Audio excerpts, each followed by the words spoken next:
drifting into the dark, welcoming you to FNAF's deepest theories. Welcome back. Tonight we're drifting slowly into something a little darker and a little quieter than a simple recap of jump scares and game mechanics. Imagine the pizzeria after closing time. Neon lights fading to a tired glow, ceiling fans ticking in the quiet hours, and security cameras humming softly as they watch empty stages and still tables. This is where we will stay together, in that gentle hush after the last child has gone home, listening not to sudden screams, but to the low murmur of stories that cling to the walls. We are not here for a fast, analytical breakdown, or a frantic attempt to solve every mystery at once, but for a sleep story journey through FNAF's darkest theories, told in a calm, immeasured voice that lets the tale wash over you while the world outside falls away. Step by step, we will follow a timeline of quiet tragedies and haunted shadows, moving slowly from the first frightened heartbeat of the crying child and the bite of 83, through the cold calculations of William Afton's experiments with Remnant and Agony, and onward to Elizabeth's final trusting walk towards Circus Baby's open arms.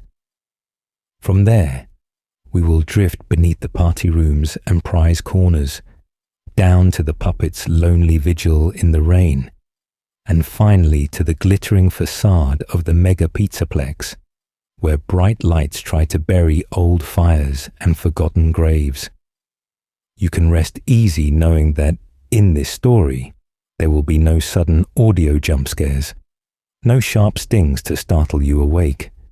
Instead, we will move slowly through a gently ominous atmosphere, tracing a tangled web of quiet decisions and terrible accidents, of innocent children and restless spirits, of experiments that reached past death and refused to let go. The horror here is patient, and it is soft around the edges. Think of FNAF's lore as a half-remembered nightmare, the kind that lingers at the edge of your thoughts when you wake. Fragments of minigames and hospital rooms, birthday parties frozen in 8-bit color, flickering hallways and crying fits in locked bedrooms, all stitched together by fans into theories that feel like memories from someone else's dream. In these fragments, every plush toy might be a watcher, every hallway a boundary between life and something just beyond it. As we move through these theories, we will pay attention to how they connect, how one child's fear might echo in another child's fate, how one crude experiment with Remnant might poison an entire history and timeline. A father's cruelty in one decade becomes a haunted attraction in the next, and the agony of a single night can ripple outward until it shapes an entire franchise's legacy. But before we can understand the monsters, their metal jaws and painted smiles, we have to begin where the whispers start. In the darkened corners of a small bedroom, with a boy who hears the animatronics long before they ever step off the stage. A bedroom full of monsters. Enter the world of the crying child. So we open the door just a crack, and step by step we enter that bedroom. It is small, almost ordinary, and that is what makes it feel so wrong. A square of carpet, worn in the center where little feet have paced in circles. A low bed with a blue blanket, rumpled from restless nights. A simple fan on a dresser, its blades turning slowly, pushing warm recycled air around the room, while its hum becomes a kind of mechanical lullaby. The shadows are thick in the corners, gathering near the closet doors and pooling at the threshold of each hallway, as if the darkness itself is waiting for something to cross. To your left, the open doorway leads to a hall that never quite feels empty. We listen, in those quiet hours, to the soft padding of footsteps, distant at first, then closer, then gone again, like a dream you almost remember. To your right, another hall, another source of breathing that shouldn't be there, of metal joints shifting just beyond the frame. Ahead, and the closet stands like a silent witness, its doors trembling when something large and heavy presses from the inside, testing the barrier between playroom and nightmare. In the middle of this cramped stage is the crying child. A small boy, head down, shoulders hunched, always on the verge of tears. In minigames, we see him chased by paper masks, cornered by birthday hats, laughed at by his older brother, and those friends who weaponize animatronic masks against him. While other children see friendly mascots and bright lights, he sees teeth, hinges, and the haunted shadows behind the eyes. Home is not a refuge. It is just another place where he waits to be frightened. Around him, plushies keep watch. Tiny Freddy, Bonnie, Chica, Foxy, arranged along the bed and on the shelves like a soft audience. Yet one stands apart. The Fredbear plush, a yellow and slightly solemn, placed where it can always see him. In some scenes, it seems to turn, to listen. In others, text boxes appear as if it is speaking, warning him, guiding him, or perhaps simply echoing the voice of someone who is never truly in the room, a toy, a guardian, or a spy in fabric skin. Many have wondered if this bedroom is literal at all, or if we are drifting slowly through a reconstruction inside his mind. The flickering between room and hallway, the way nights bleed together, the strange transitions to flowers and hospital equipment in the minigames, all suggest a place stitched from memory and pain. Some theories imagine a coma dream after the bite of 83. Others, a mental construct shaped by trauma and guilt, where animatronics become symbols of fear he cannot name. Within this tangled web of interpretations, the crying child's identity has become one of the series' great quiet tragedies. Is he the bite victim we see lifted toward Fredbear's gaping jaws? The same boy we guide through those nights of listening and checking and slamming doors? Or is the protagonist of FNAF 4 a reflection, a replay, an echo of someone already lost before we ever pick up the flashlight? The community has traced timelines, compared masks, and followed the legacy of that striped shirt, searching for a single definitive answer. What remains constant, beneath all the theories, is the emotion. An innocent child who feels unsafe at the restaurant, unsafe with his own family, and even unsafe in his own bed, where the walls breathe and the toys watch. His story is not just jump scares and monsters. It is the feeling of being trapped in a house that will not protect you, and in a mind that will not let you rest. And somewhere in that bedroom, hidden between the fan's gentle hum and the soft echo of footsteps in the hall, waits the memory of a birthday party, a celebration that began with cake and laughter and ended with a moment so horrible, so irreversible, that it would send restless spirits spilling out into every corner of this timeline. The bite of 83. Did the crying child really die that day? That birthday begins like so many moments in this series do, with ordinary joy hiding in the shadows of something much darker.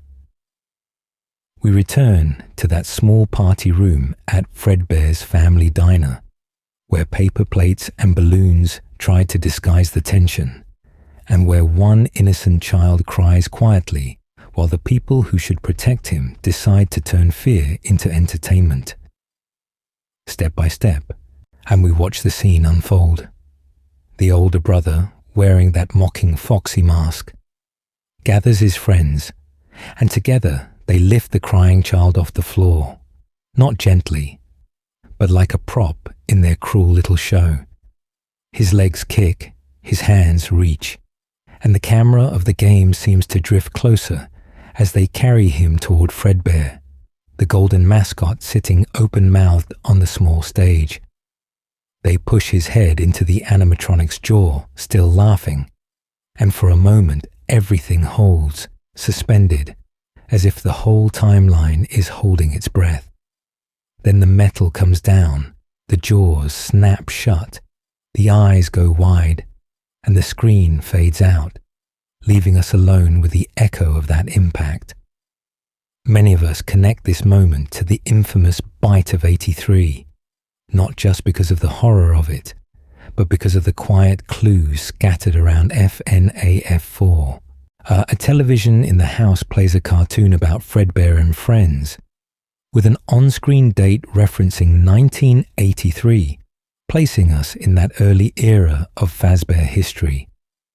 The entire game is steeped in Fredbear's family diner imagery, from the plush on the bed to the posters on the walls, as if the house itself is haunted by that one location.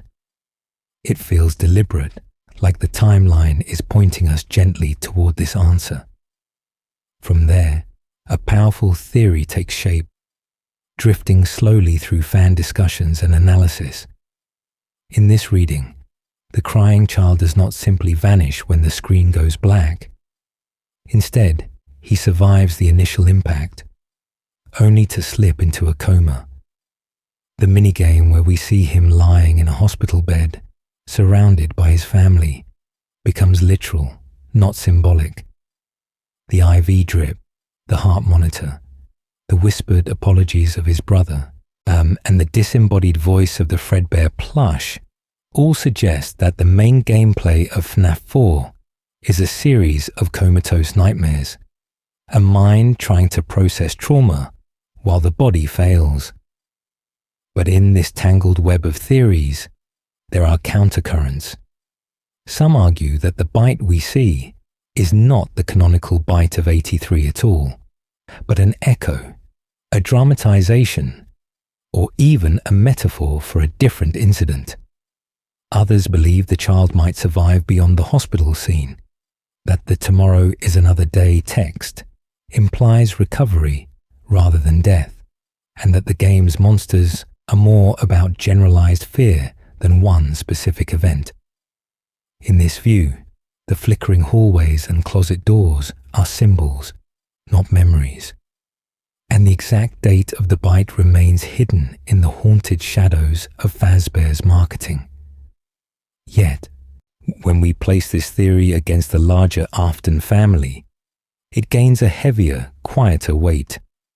If the crying child is William Afton's youngest son, then this is not just another Fazbear accident. It is a tragedy at the center of the man who will become the series' main villain. His older brother's guilt curdles into lifelong remorse, while the father's grief may twist into obsession. Experiments with Remnant, with agony, with ways to hold on to life at any cost.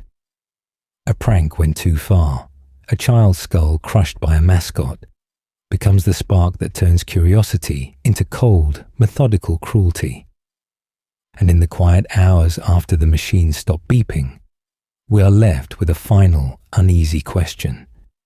If the child's body is broken, what happens to his mind, to his soul, to the restless spirits that might gather around a hospital bed, the Fredbear plush that spoke to him, that watched from the floor and the chair and the nightstand? Does it simply fall silent, or does something inside it wake up? Let the tale wash over you, because as we move forward in this history, we will see that not every child of the Afton family stays buried, and not every voice in the dark belongs to the living. Hospital rooms and hallucinations, theories of a dying mind. So we linger there, at that bedside we have only glimpsed in fragments, and we let our eyes adjust to the dim light of FNAF 4's quiet tragedies. In the minigames, the noise of the pizzeria gives way to something softer and more clinical. Flowers gathered near a still figure, little pill bottles resting on a table, the gentle, rhythmic beeping of a monitor that we never quite see, but always feel pressing at the edge of the soundscape. The child lies motionless while others stand around him, their words floating above his head like distant echoes. And already the bright colours of birthday parties are beginning to blur into hospital white.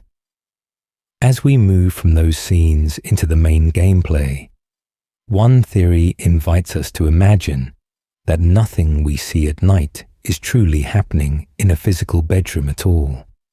Instead, we may be drifting slowly through the crying child's mind as he rests in a coma, trapped in the last moments after the bite of 83.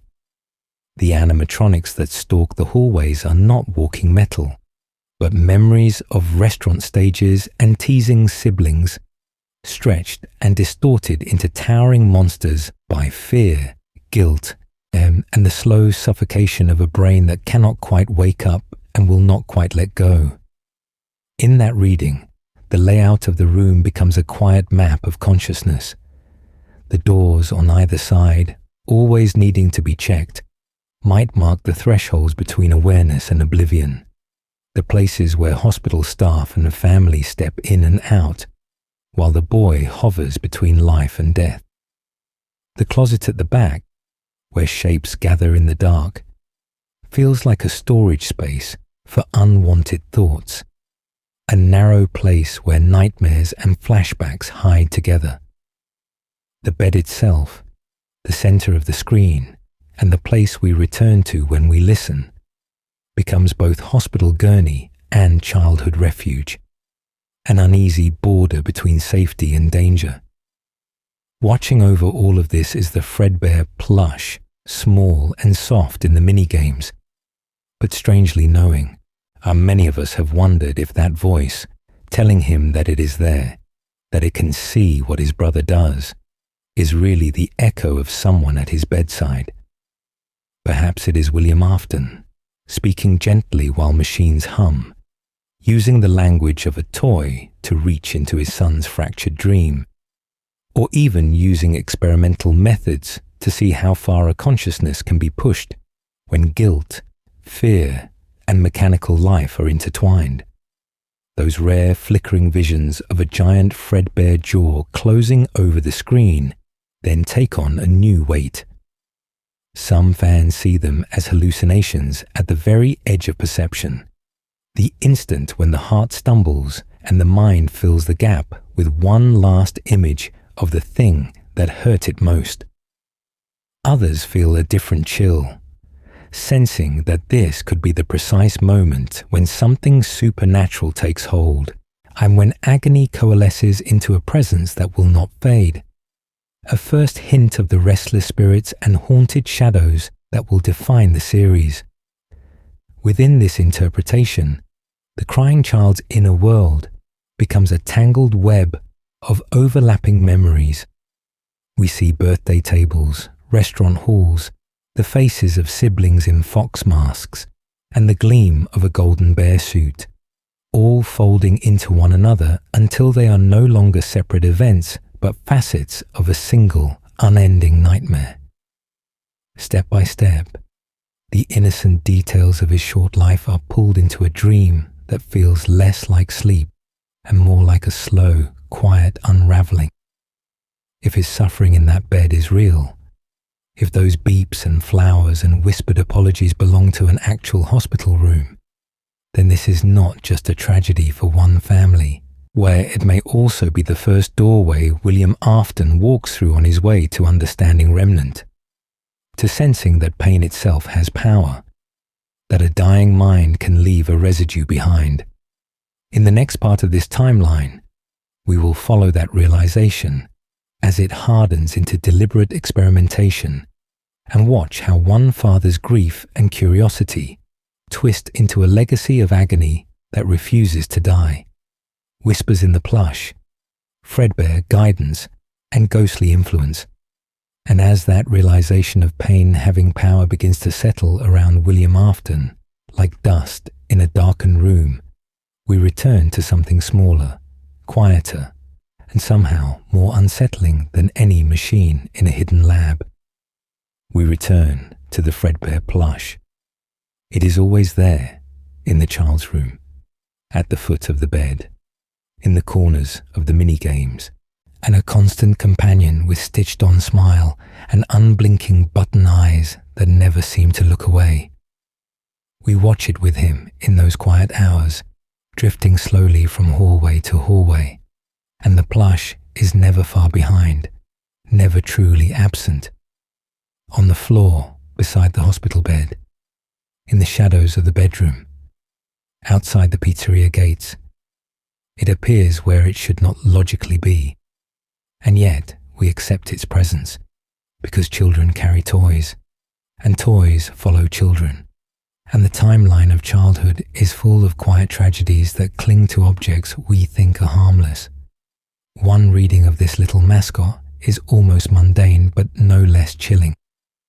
In this interpretation, the Fredbear plush is not merely a toy, but a device, a piece of hidden technology that William Afton has seeded into his own son's life. The voice that speaks through it, a low and oddly composed, could be a microphone and speaker, a father watching from another room, issuing warnings and guidance, not out of pure love, but out of a desire to monitor, to test, to control. It becomes a surveillance camera disguised as comfort, a way for Afton to observe fear in real time.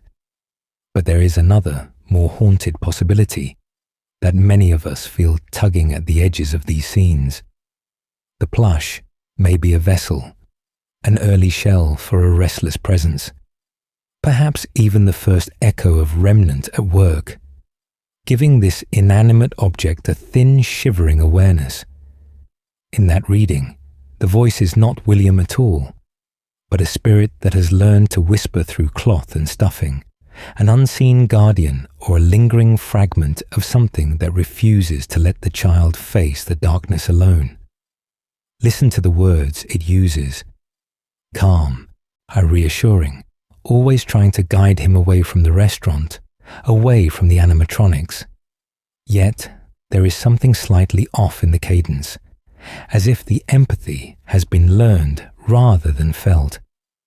It tells him gently that he is right to be afraid, that the others are wrong to laugh, and we feel that strange tension between comfort and unease, as though someone is always in the room, even when the door is shut and the lights are low. In this, the Fredbear plush becomes a symbol for a larger pattern in this history, where toys and mascots are never just what they seem. From the puppet's wooden mask to Circus Baby's painted smile to the bright characters of the pizzaplex, the line between friendly mascot and haunted artifact keeps blurring step by step, until every object in a child's world might hide a watching presence. The plush is simply the smallest, quietest example of a legacy that will echo through metal, circuitry, and code.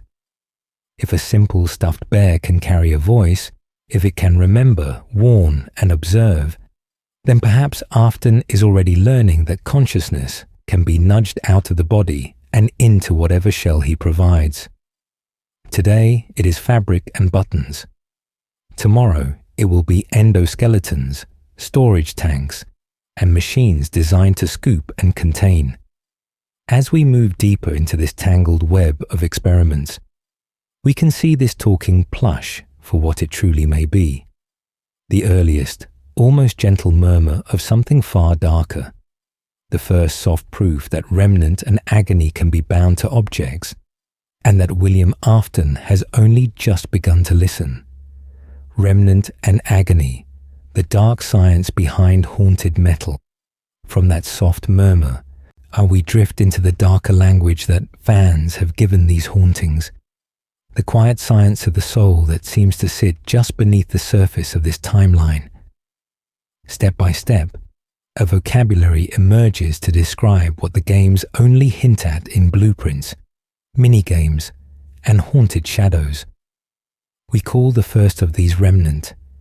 In the calmest terms, Remnant is the name given to that mysterious substance or energy that binds a person's essence to the world after death, clinging especially well to metal. It is not just a ghost and not just a memory. In FNAF's whispered history, Remnant holds together consciousness, fragments of feeling, and loops of thought, welding them to endoskeletons, to masks, to chipped Showtime characters that should be empty. It turns ordinary alloys into vessels, lets restless spirits look out through plastic eyes, and refuses to let quiet tragedies fade. Drifting slowly alongside that idea is agony, a word pulled more directly from the novels, yet slowly braided into fan theories about the games. If Remnant is the glue, agony is the charge.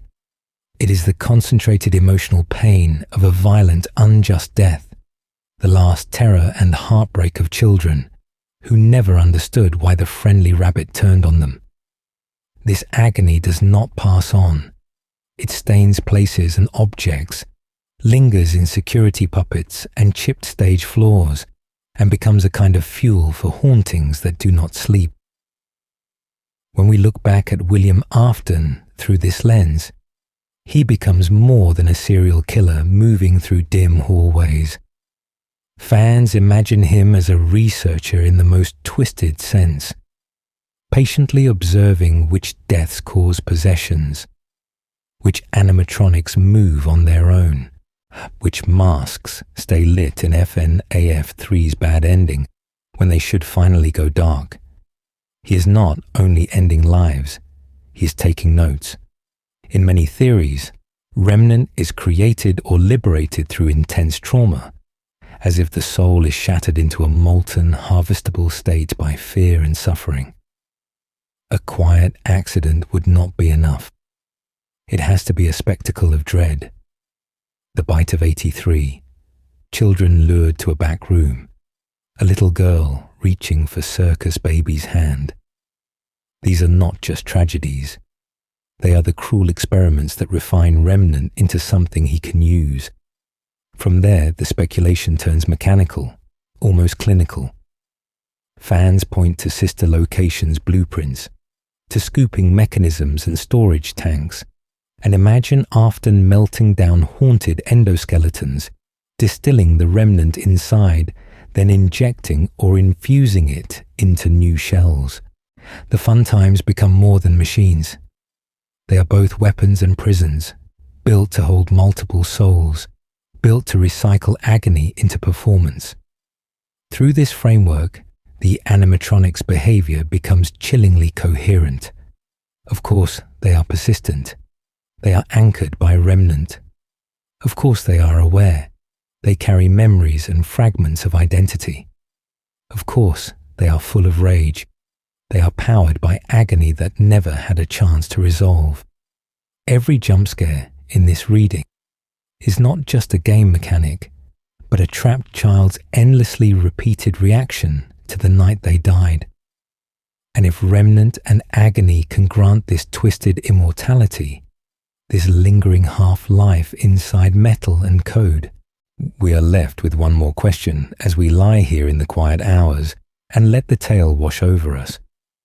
What happens when a father who understands this power decides to use it not only on strangers' children, but on his own family? William Afton's experiments, torture, testing, and the search for immortality. And when we follow that question down into the haunted shadows beneath the restaurants, William Afton begins to look less like a chaotic monster and more like a careful, patient researcher. Not a man lashing out at random, but a man in a pressed shirt, sleeves rolled, watching security feeds in the quiet hours after closing, replaying the same scenes again and again as if they were lab results. We can imagine him drifting slowly through darkened dining rooms, past the bright posters and the frozen smiles, pausing by each animatronic as though he were checking equipment on a test bench. In this theory, every missing child report, every tearful parent at the front counter is not a tragic accident in a busy pizzeria. but a data point in a growing ledger. Which character lured them best? Which hallway left the fewest witnesses? Which suit held on to a lingering presence the longest? The familiar timeline of disappearances begins to rearrange itself. The early incidents, scattered across locations, become controlled trials. A child vanishing near Freddy, another tied to Bonnie, another to Chica or Foxy. Each one a quiet tragedy engineered to test how different designs, different faces, different performances might shape the way a spirit clings to metal.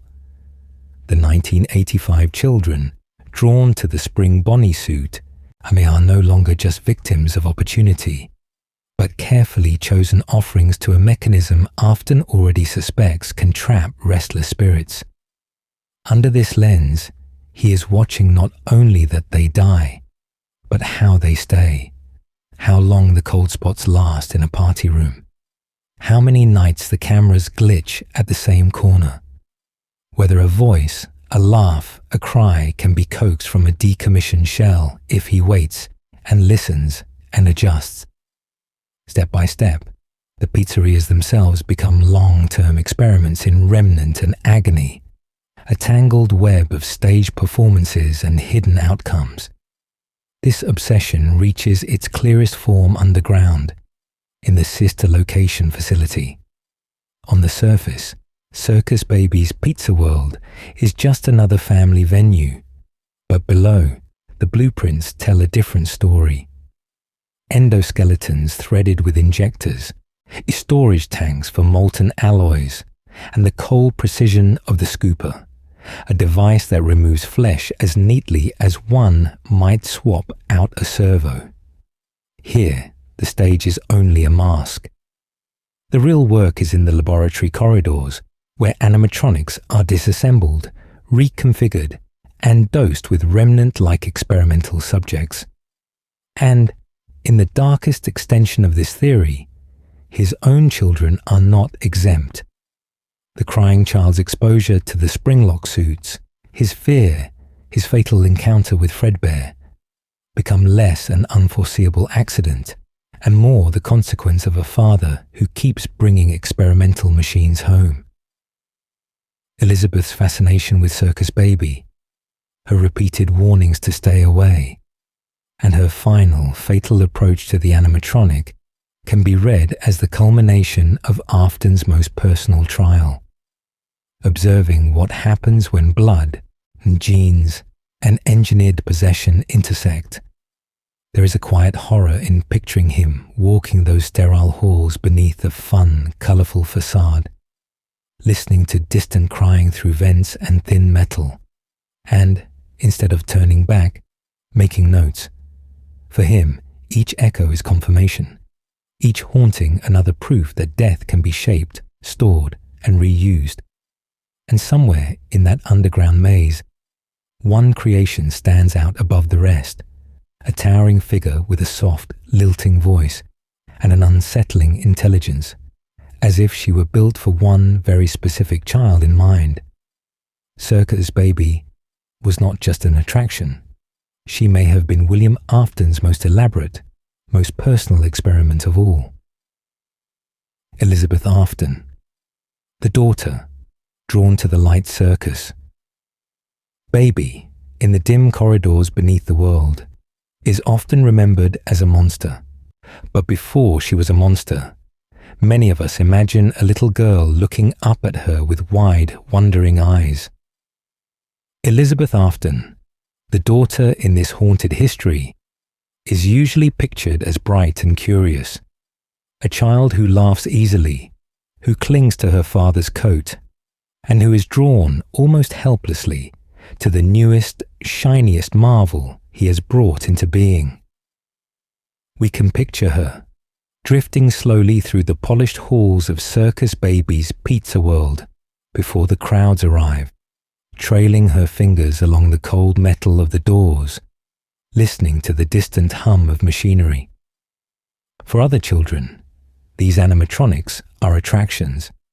For Elizabeth, they are part of her family's legacy, extensions of her father's restless genius. And among them all, one figure stands above the rest. Circus Baby, tall and graceful, and with bright green eyes and a voice that promises games, songs and treats. It is as if Elizabeth sees in Baby a reflection of herself, painted in metal and glowing lights. The games and their supporting material whisper that she is warned. A father's voice, stern but strangely strained, tells her to stay away from Baby, to keep her distance from this one animatronic, as if some quiet dread has finally reached him. Yet fascination is a powerful thing, especially for an innocent child who has grown up in the haunted shadows of these creations. Elizabeth's fear never quite takes root. Curiosity wins, step by step, over caution. So there comes a day, described only in fragments and memories, when Elizabeth approaches Circus Baby alone. The pizzeria is still, the stage lights low, the air heavy with that familiar mechanical hum. Baby offers ice cream, a gentle, practiced lure, just as her design documents suggest. Elizabeth steps closer. In our minds, the moment stretches, a quiet tragedy unfolding in slow motion. Then the grab is sudden, the embrace not gentle but crushing, as hidden mechanisms close around her, a trap disguised as comfort. Many fans look at this scene and see not an accident, but intention.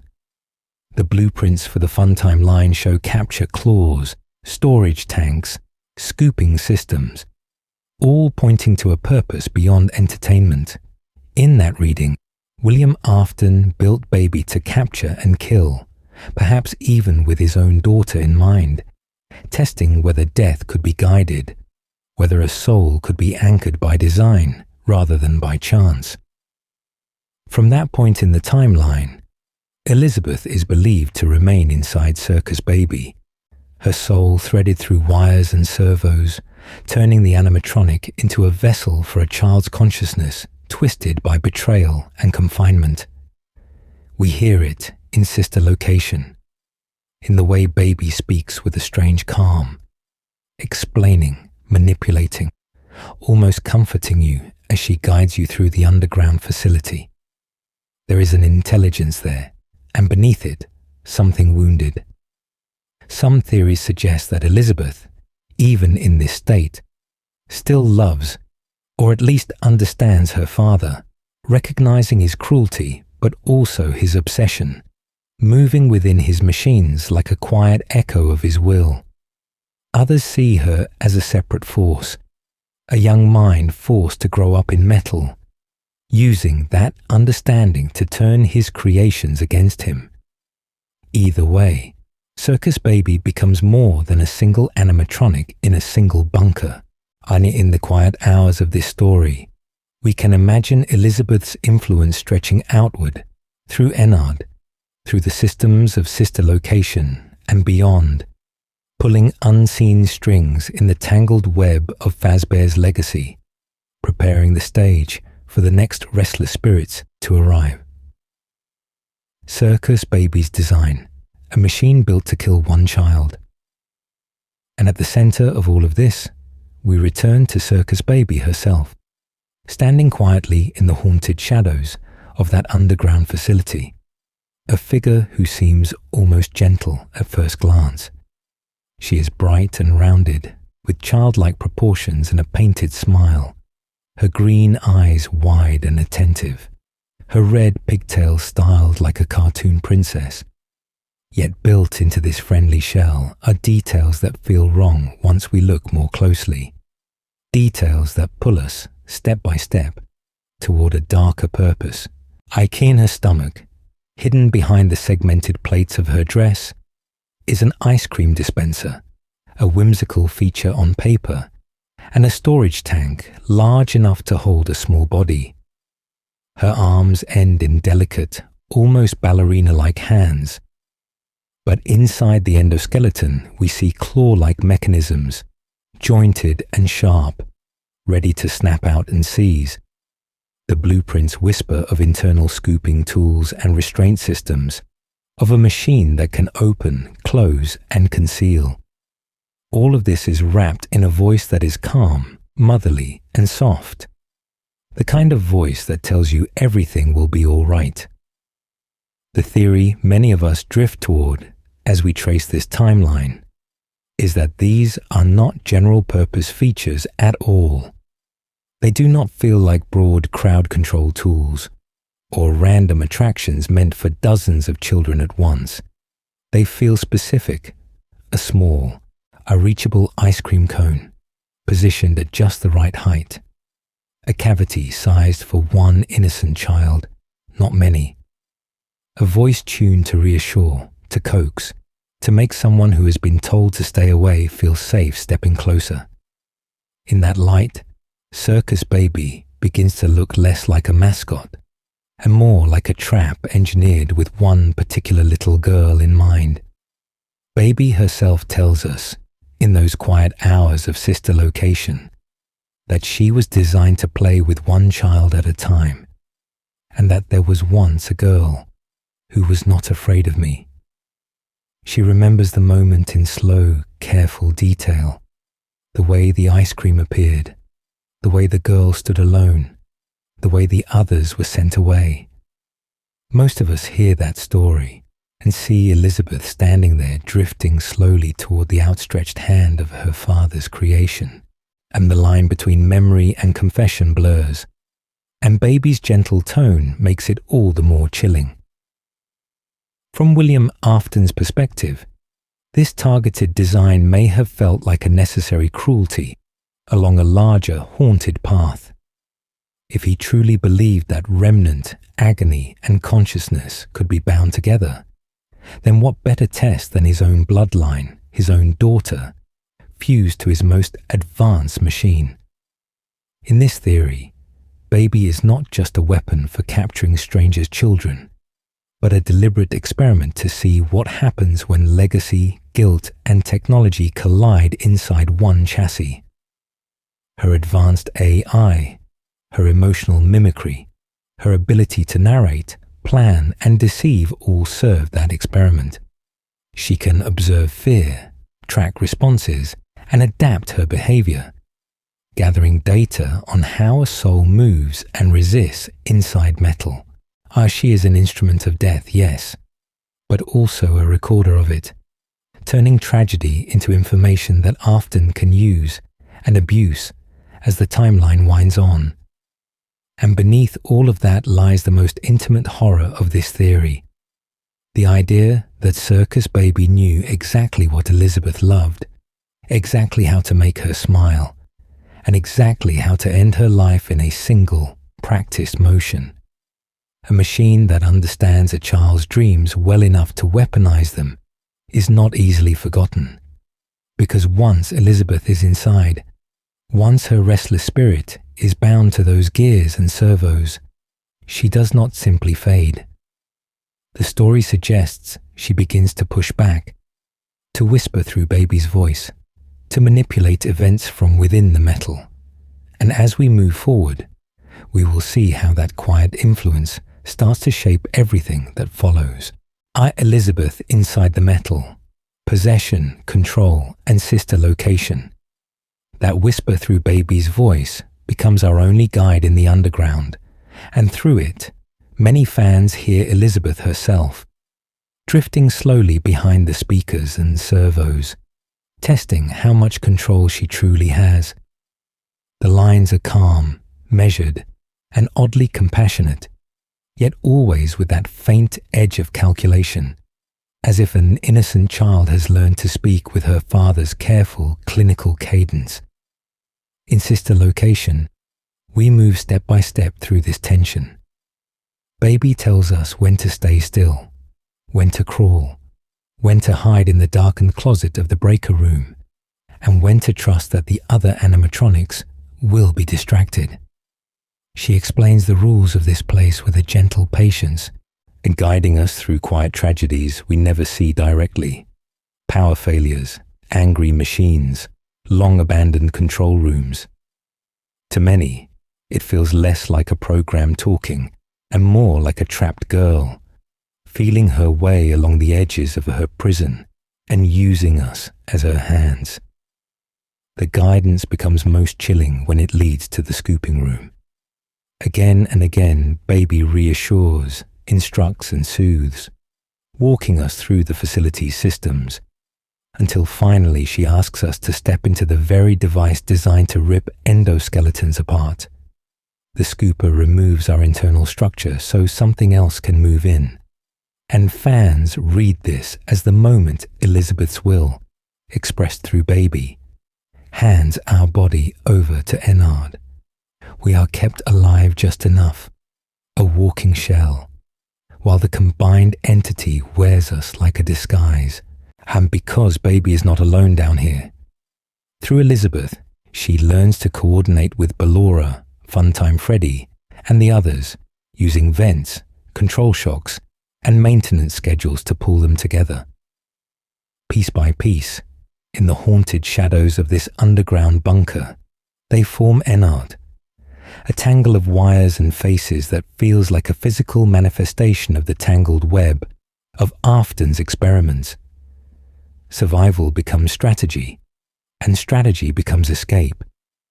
This is where the moral ambiguity settles in, quiet but heavy. Is Elizabeth, inside Baby, simply a victim clawing toward the surface, willing to sacrifice one more human life for freedom? Or has she absorbed some of William's cold, experimental mindset, treating the player as just another variable in a test? Her voice wavers between concern and manipulation, between warning and entrapment, and that uncertainty keeps echoing through the timeline. For Remnant theorists, Elizabeth as Baby is the proof that Afton's work succeeded. Her soul is stable, intelligent, capable of long-term planning and complex coordination, not a mindless echo, but a restless spirit that can adapt.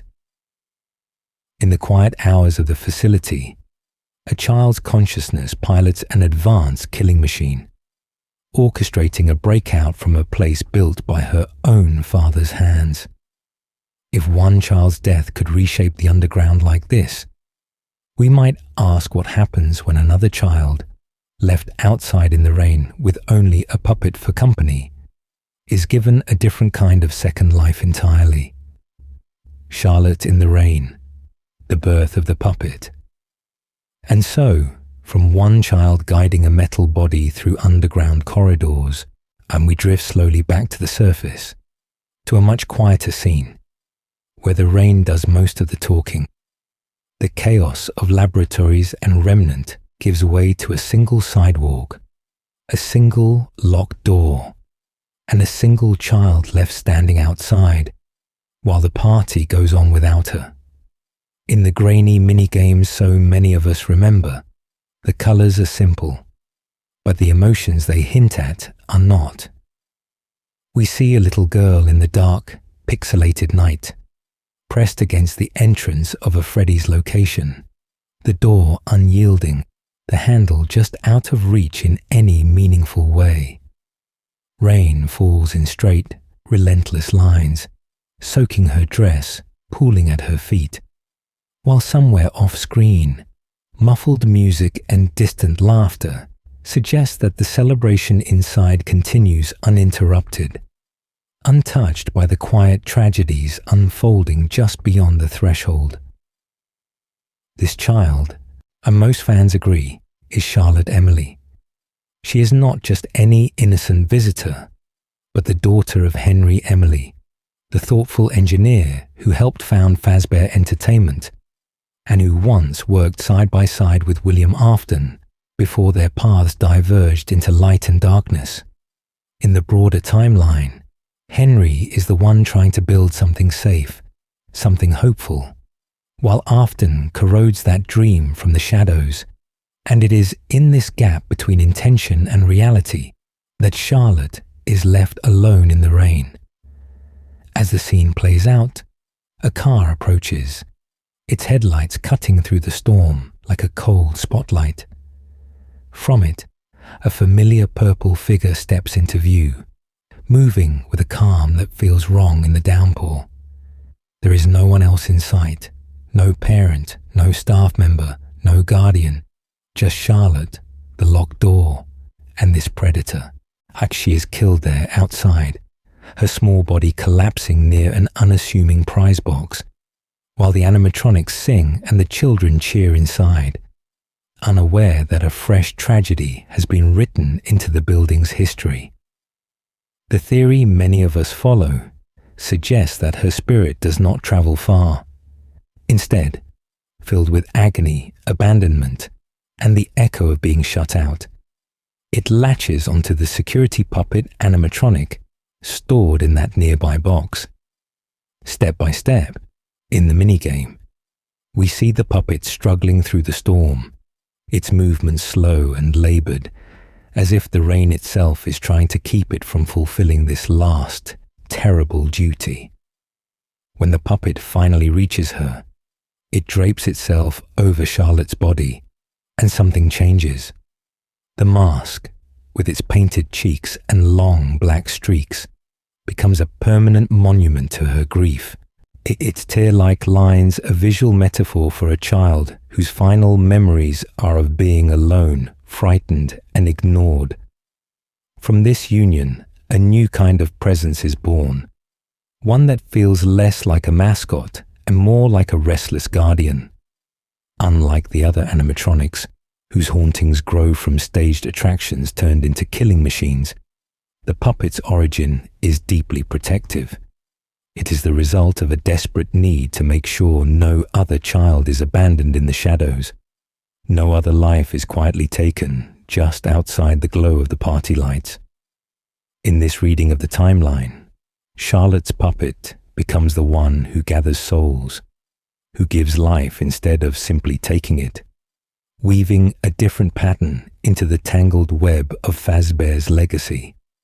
And once Charlotte becomes the puppet, once a guardian spirit settles into that slender frame, the cycle of death inside these restaurants will never unfold the same way again.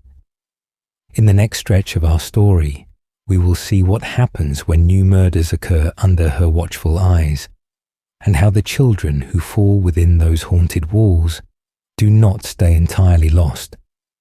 The puppet's gift, giving life to the missing children.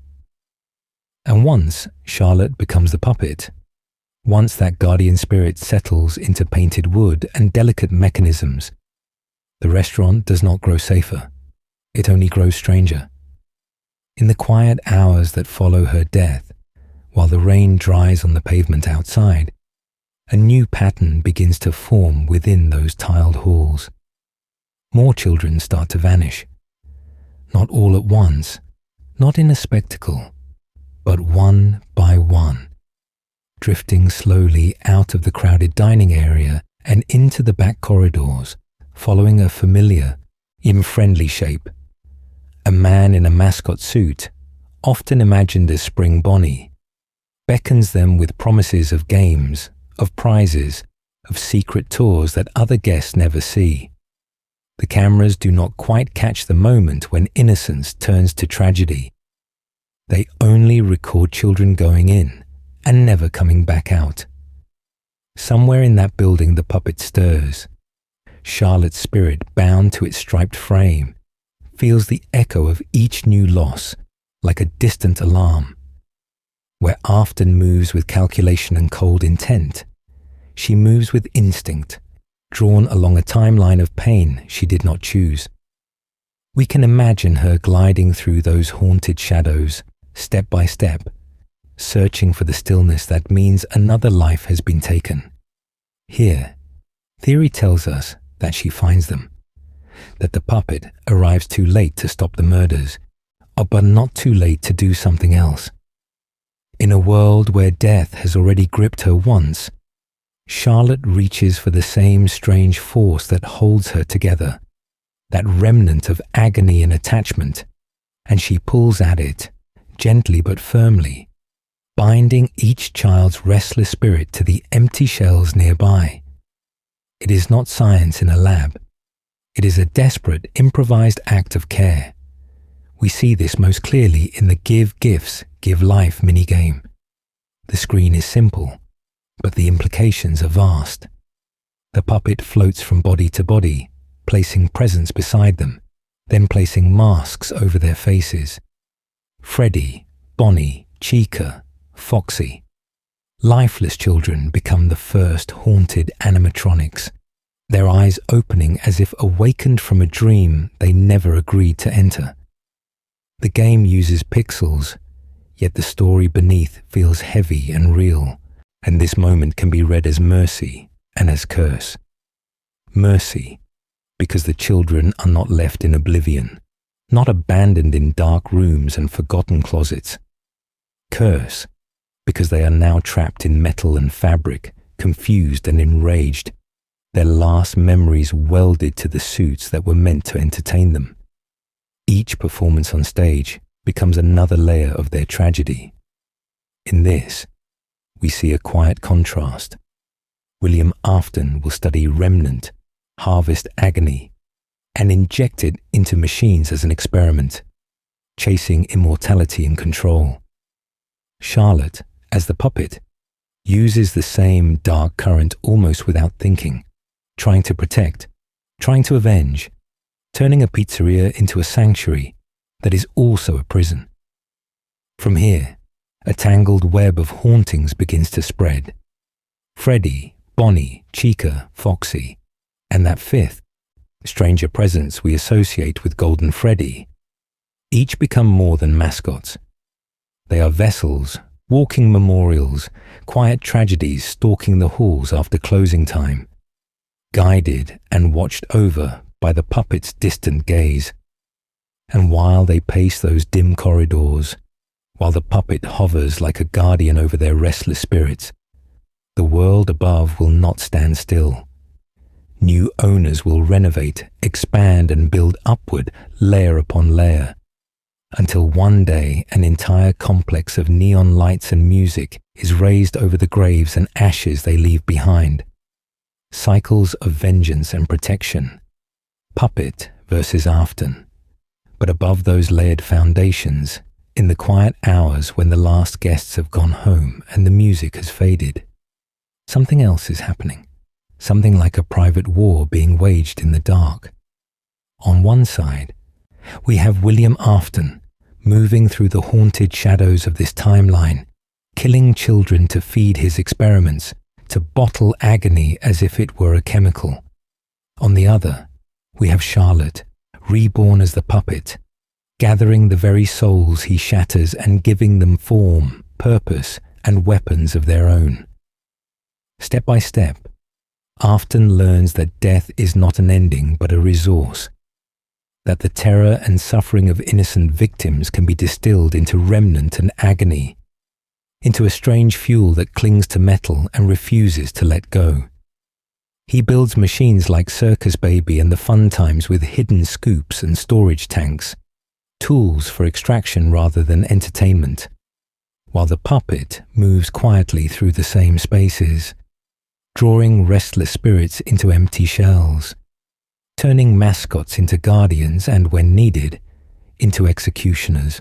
How we see the results in the classic haunted animatronics, who prowl their stages and hallways with a kind of blind fury, driven by pain and guided by the puppet's distant will.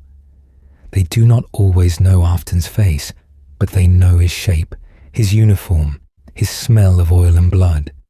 So they lash out at security guards, at any adult who resembles a murderer in purple, at anyone who dares to wear the mask of authority in these places. To survive these nights, you are forced to mimic the dead, putting on masks and heads while they hunt for the man who first betrayed them. The puppet's presence seems to echo across locations, sometimes as a physical figure, sometimes only as an influence, a shared awareness that passes from one shell to another. It is there when masks remain lit in FNAF 3's bad ending, a hinting that the children's story has not yet closed. It is there in the way new animatronics still move with old grudges, as if Charlotte's grief has become a network, drifting slowly through circuits and code. There is a tragic symmetry in all of this. Afton uses agony to crawl closer to immortality, shredding bodies so that his own might endure, while Charlotte takes the same agony and bends it toward justice, giving the victims a chance to be more than names on missing posters.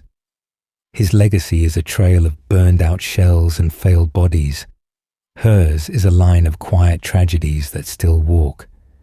Every fire, every shutdown, every rebranding is another attempt to paint over this conflict, to bury it under new carpets and brighter logos. Yet the pattern repeats. Victory is never clean. Defeat is never final.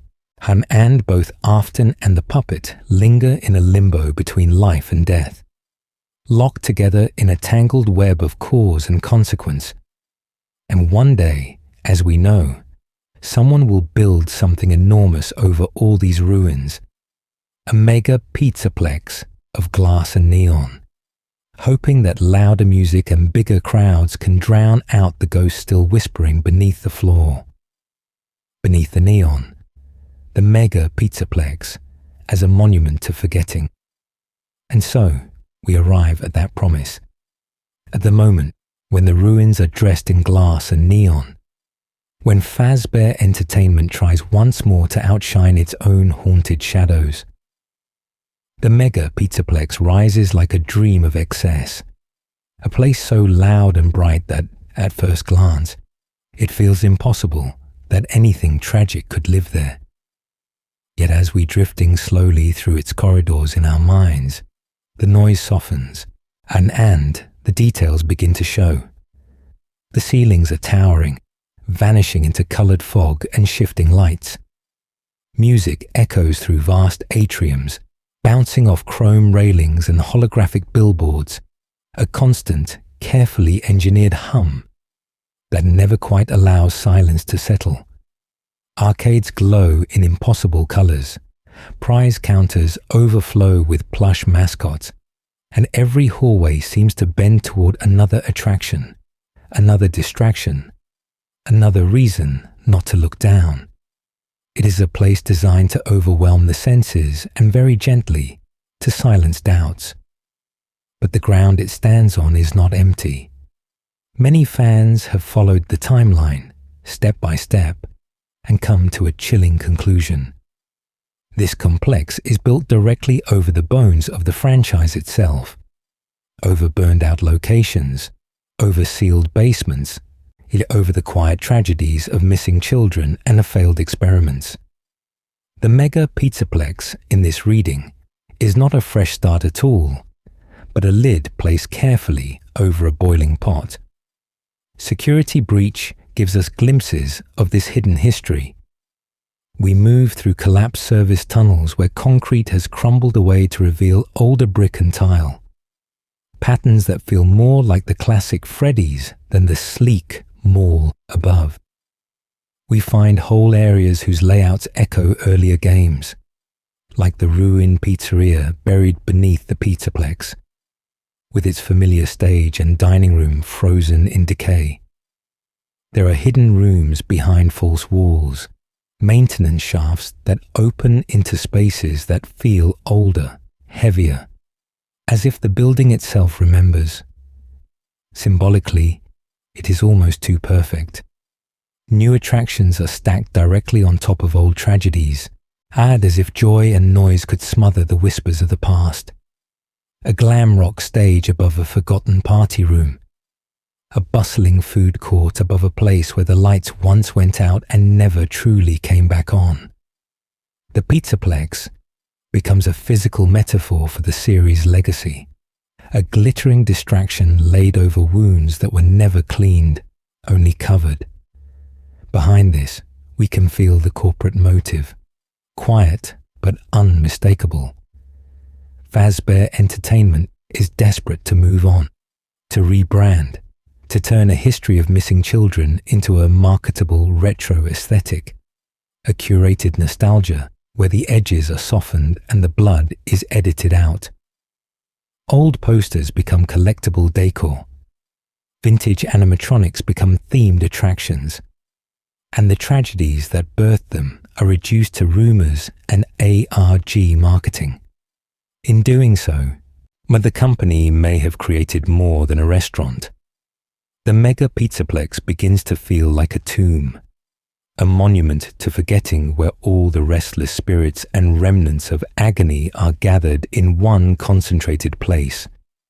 And if the very ground is saturated with remnant and grief, then perhaps someone or something we thought finally gone is still waiting patiently below, listening for the moment when the music fades. Graves under glass, mass burials, burn sites, and hidden histories. So when we say the mega pizzaplex feels like a tomb, we are not just speaking in quiet metaphors. The theory many fans return to, drifting slowly through forums and late-night discussions, is that this place is literally layered like a graveyard, with one smiling facade built directly on top of another, each new foundation poured over the wounded bones of the last. The polished tile and neon glass become a lid, a pane over graves that were never properly marked. If we follow the timeline step by step, we pass the original Fredbear's family diner, the early Freddy Fazbear's locations, the sites of the first disappearances and the earliest quiet tragedies. Buildings closed, doors chained, signs taken down, but the ground itself remained. Fires broke out, as we see echoed in FNAF 3 and the later burnings, leaving behind charred animatronics, warped wiring, and human remains that, in this theory, were never fully recovered. Remnant pools in the cracks, congealed agony seeping into concrete, turning every future construction into a haunted compromise. From a business perspective, building over these ruins can be framed as efficiency. Why spend the money to relocate when the zoning is already approved, the utilities already connected, the land already paid for? But in the haunted shadows of this story, that cost-saving measure becomes a kind of ritual burial. Cover the crime scenes with fresh drywall. Pour new concrete over old bloodstains and call it a grand reopening. It is a legal dodge, a way to keep incriminating evidence locked beneath public walkways, where no casual inspector will ever dig deep enough to disturb it. Imagine children racing across the atrium, laughter echoing against glass, while far below them lie rusted endoskeletons and forgotten party rooms, sealed behind collapsed corridors and welded doors. A broken Freddy head from the missing children's era, a scorched puppet mask, fragments of fun-time machinery are all resting in the dark like offerings in a mausoleum. Above, arcade music. Below, restless spirits. The contrast feels deliberate, as if the company has learned to stack joy directly on top of tragedy, hoping the noise will drown out the echoes. And always, at the center of that legacy, we feel William Afton. Even when his body burns in one fire after another, the places he touched remain, scorched, but profitable. Fazbear Entertainment rebrands, reinvests, reinvents, yet the foundations are poured into the same cursed soil, the same history of suffering. They build a mega pizzaplex and advertise family dreams, while their shareholders quietly benefit from land discounted by its own reputation, ground that has already been paid for in innocent lives. Under this theory, the pizzaplex's malfunctions and glitches become more than just faulty code. Security systems fail, animatronics wander, strange behaviors ripple through the network, because the buried history is pushing back through the cracks. The remnant and agony below bleed into the circuits above, a digital haunting layered over a physical one, turning every error message into a whisper from the past. As we continue, let the tale wash over you, because we are not done descending yet. We will follow these buried threads deeper still, into Afton's lingering presence, the new experiments that rise from this graveyard of ideas, and the final tangled web that forms when a nightmare refuses to stay underground. The puppet's first breath, Charlotte's death in the snow. We have been drifting slowly through layers of experiments and echoes, our watching remnant and data coil together in the dark. But to understand where this haunting truly begins, we have to step back into the quiet hours of a single winter night. The technology, the mimicry, the corporate cover-ups all matter, yet the emotional heart of this timeline is much smaller. One alley, one locked door, one child in the snow. The scene is simple, and that simplicity makes it ache. Outside a modest Freddy's location, the party lights are still glowing faintly through frosted windows, while behind the building, the service alley lies almost forgotten, lit only by a weak security lamp. Snow falls in slow, steady curtains, softening every edge, as if the world itself is trying to muffle what is about to happen. In that lonely strip of concrete and ice, Henry Emily's daughter, Charlotte, finds herself on the wrong side of a locked door. The core theory is quiet but devastating. Henry, the careful designer who built machines to delight and protect, has created a security puppet, a guardian meant to watch over innocent guests. Yet on this night, the puppet is trapped inside its gift box, bound by programming and physical restraints, while Charlotte is outside, shivering, unable to get back in. The restaurant staff close up, unaware. The latch turns, the snow keeps falling. In the minigame imagery that fans pore over, we see the puppet's escape rendered as something almost ritualistic. The lid creaks open, the strings fall away, and the puppet staggers through the building, each step slower and heavier, as if the air itself is thick with guilt. It forces its way out into the storm, its painted eyes fixed on the alley, where Charlotte's small body lies still in the accumulating snow, framed by haunted shadows and the indifferent brick walls. When the puppet finally reaches her, the moment feels less like a jump scare and more like a vigil. It drapes itself over her, a limp striped form embracing a child who will never wake up. And here, the widely accepted interpretation takes hold. Charlotte's soul, frozen and alone, fuses with the puppet. This possession is different from the others we encounter later, not born from a single act of stabbing rage, but from neglect, from a door locked too soon, from a father's absence and a machine's desperate failure to fulfill its purpose. From that failure grows a new legacy. As the timeline unfolds, Charlotte, now within the puppet, becomes what many call the giver of life, guiding other restless spirits into animatronic shells after the missing children incident, binding Freddy, Bonnie, Chica, Foxy, and even Golden Freddy with a strange, protective intent. In trying to shield them from oblivion, she arms them, turning their new bodies into both sanctuary and weapon against William Afton. Yet there is a darker angle to this mercy. To keep them safe is also to keep them here, and the children's masks that remain lit in certain endings hint at an endless cycle of unrest, a kindness that doubles as a quiet curse.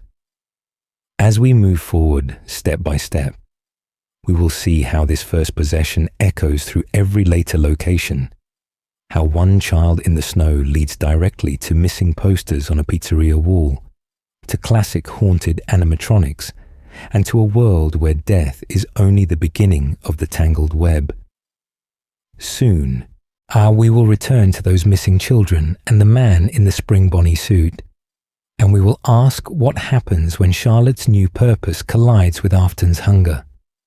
Strings of vengeance, how the puppet gives life to the dead.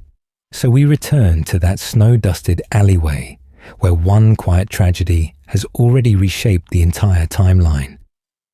Charlotte, left outside while the party continues without her, has died in the cold, and yet in the haunted shadows of Freddy's, she does not stay gone. Her spirit, drawn to the security puppet that failed to save her, slips inside that wooden frame, and from that moment on, the puppet is no longer just a piece of themed entertainment, but a restless guardian moving quietly through the dark. We imagine it drifting slowly through the pizzeria after hours, music box winding down in the quiet hours, and watching over tables and stage lights, trying in death to do what it could not do in life. And when William Afton, wearing the smiling spring Bonnie suit, lures children to back rooms and leaves them as lifeless bodies on stained tile, the puppet is there again, arriving too late to prevent the murders, but not too late to decide what comes next. Protection now has to take a different form. In Five Nights at Freddy's 2, that different form appears as a simple, almost childlike minigame. Give gifts, give life. We see the puppet moving from body to body, placing presents, then masks, over still faces. The pixel art is crude, but the implication many fans draw from it is anything but simple. Each mask is not just a disguise. It is a vessel, a doorway, a way to bind a soul to metal and plastic so it will not simply fade away. Step by step, theory turns that imagery into a map. The missing children we hear about on the news clippings and see on those posters are thought to become the core animatronics we know so well. Freddy, Bonnie, Chica, Foxy, and the more elusive Golden Freddy. The puppet, in this reading, is the one who guides them there, choosing those familiar mascots as bodies that the world will have to look at. Bodies that cannot be easily buried or ignored. This act does not feel random. It feels intentional, almost ceremonial. By placing souls into characters meant to entertain, the puppet gives these innocent victims a way to be seen and, in a darker sense, to be feared. On stage they smile, but at night they wander, searching, confused, drawn to security offices and flickering cameras where adults sit in the same places, with the same uniforms, as the man who hurt them. Here the line between justice and misdirected rage begins to blur. Many interpret the children as not fully understanding their new state, their memories fragmented, their agony fresh.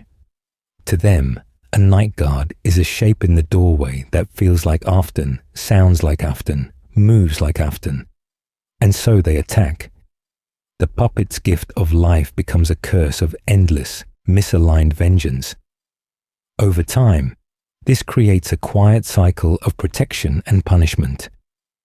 The puppet wanted to shield children from harm, and when it could not, it tried to arm them instead, turning them into restless spirits encased in fur and endoskeletons.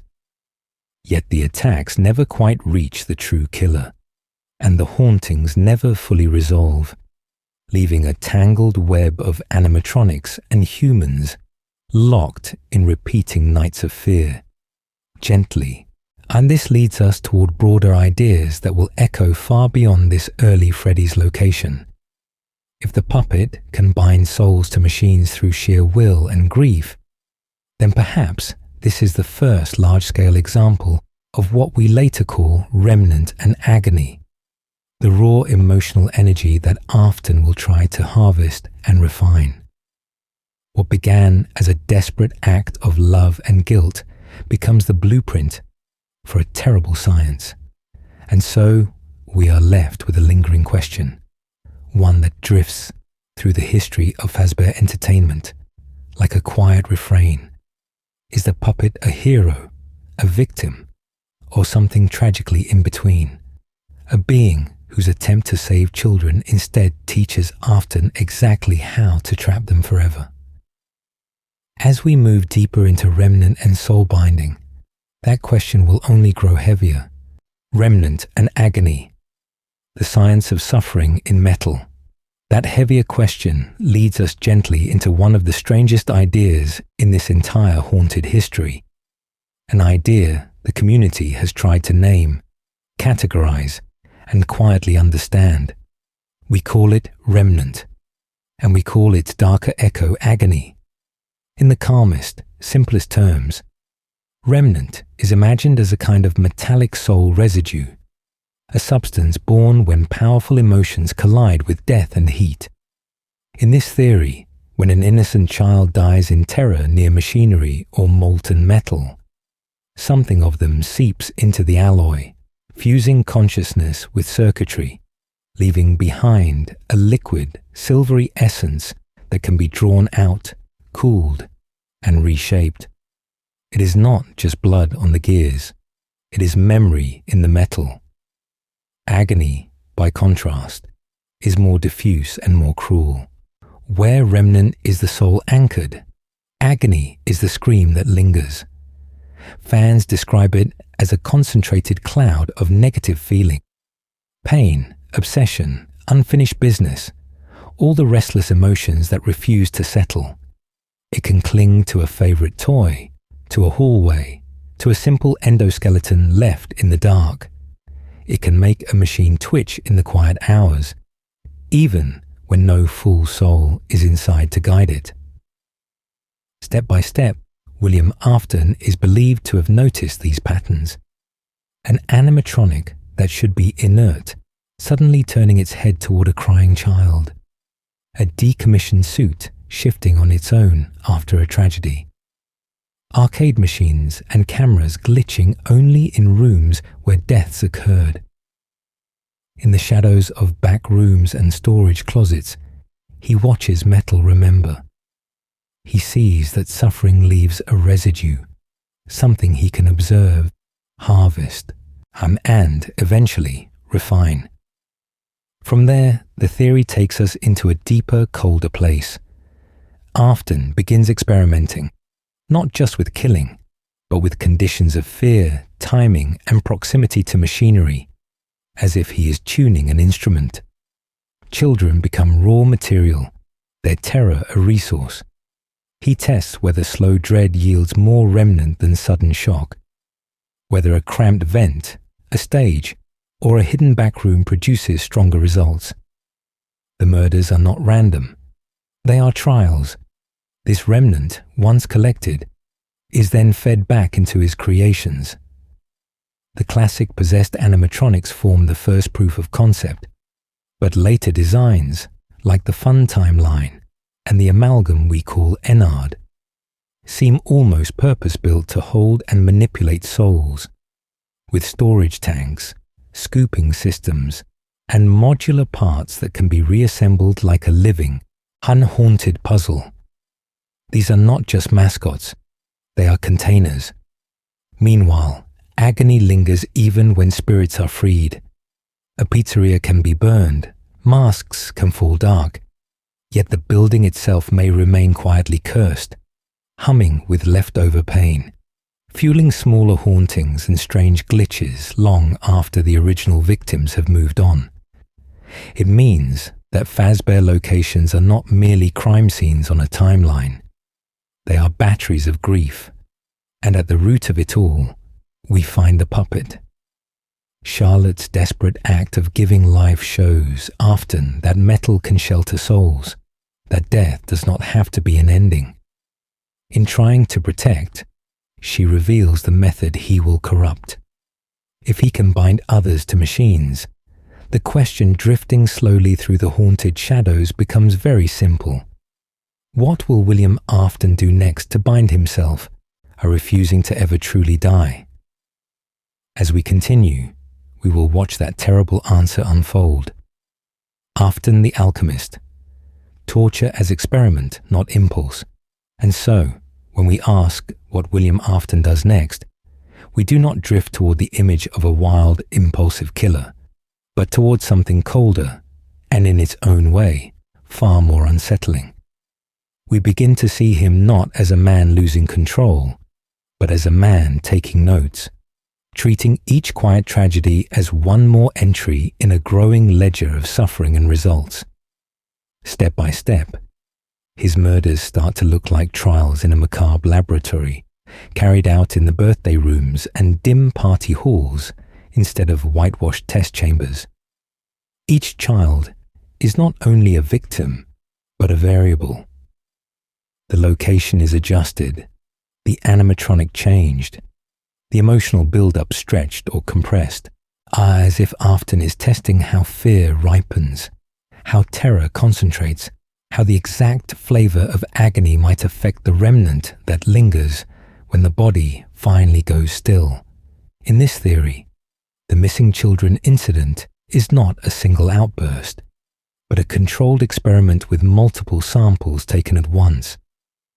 Afton, in the familiar spring bonnie suit, lures several innocent children away together, letting them whisper, realize, and panic as a group.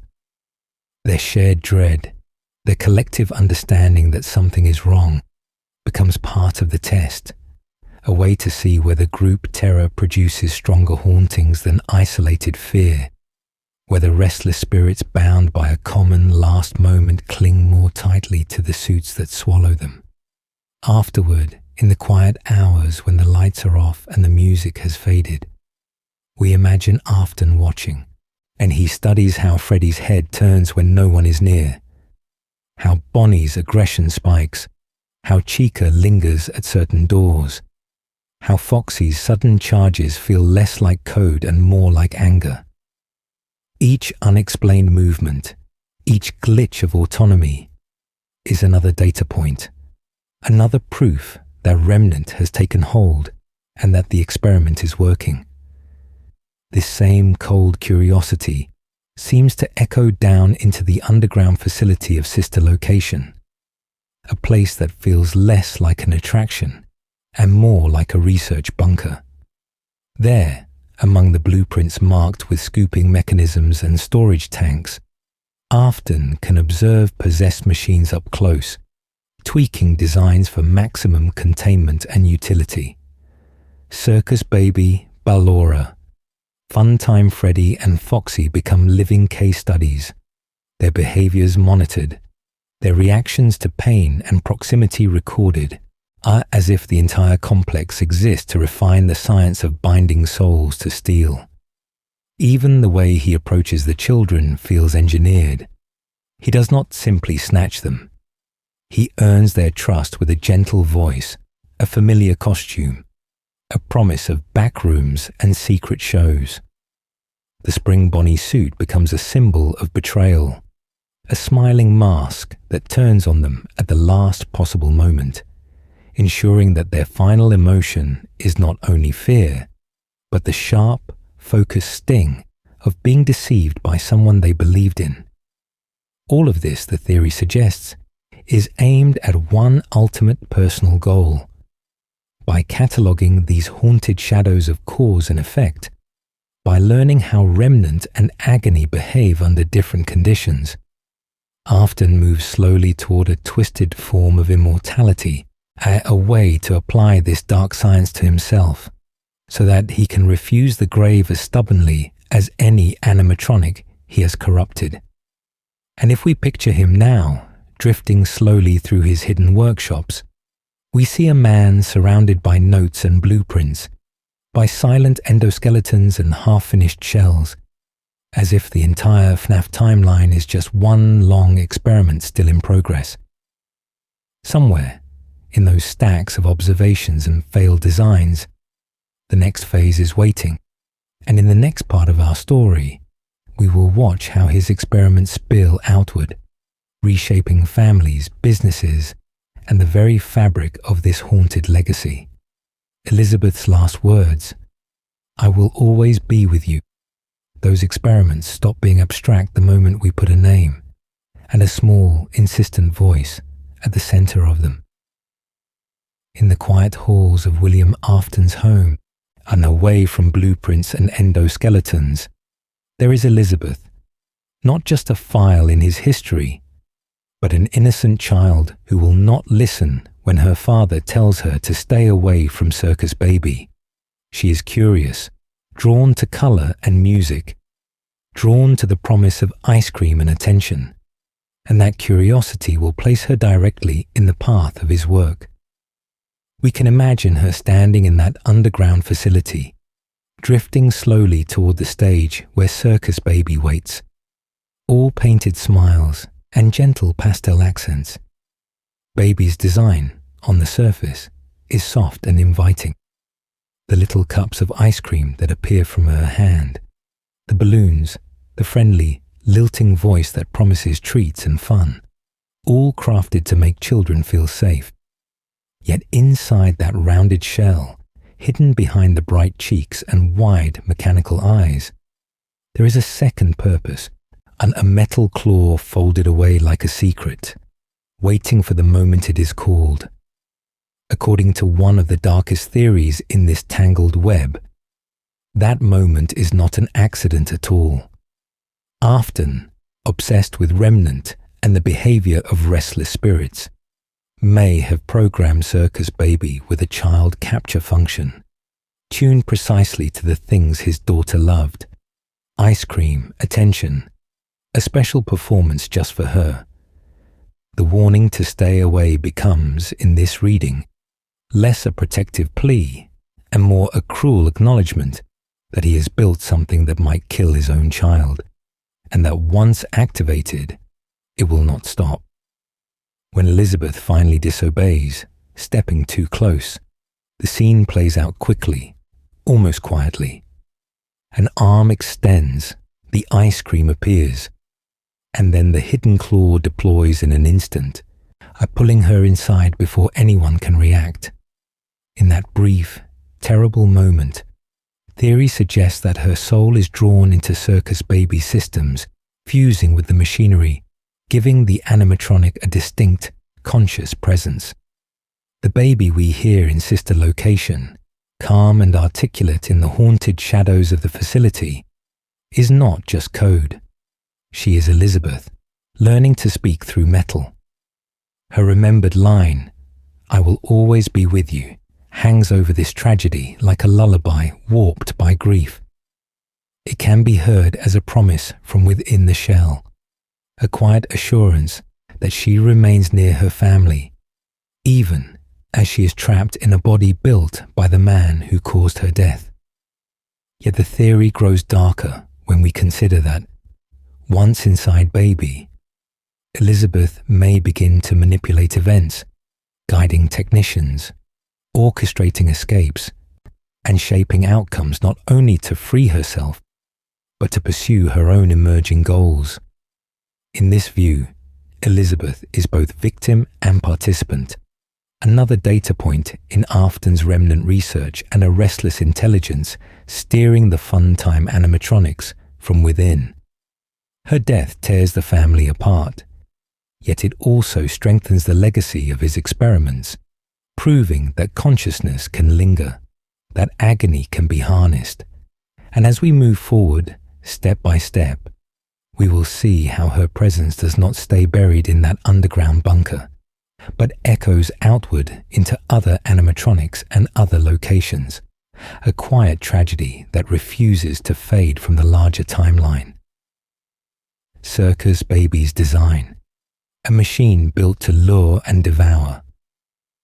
Her presence lingers, and through Circus Baby, we begin to see just how deliberate William's cruelty really was. On the surface, she is a spectacle. Bright colors, gentle voice, friendly eyes, a star attraction meant to draw in the most innocent guests. But if we look more closely, drifting slowly through her blueprints and behaviors, we find that almost every part of her body is an instrument, every feature a tool in a much quieter machinery of abduction. We are told she can mimic voices, speaking softly, reassuringly, adjusting her tone to match what a frightened child might need to hear. while her ice cream dispenser and balloons promise simple pleasures, a tiny dream of sweetness and play.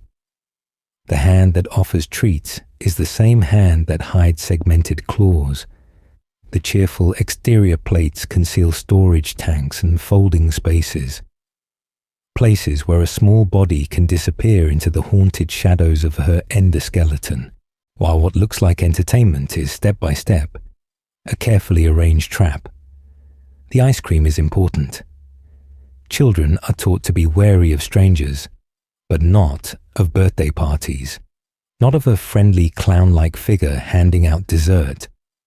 Baby's ability to produce treats on command makes her a walking celebration, a mobile comfort that lowers defenses.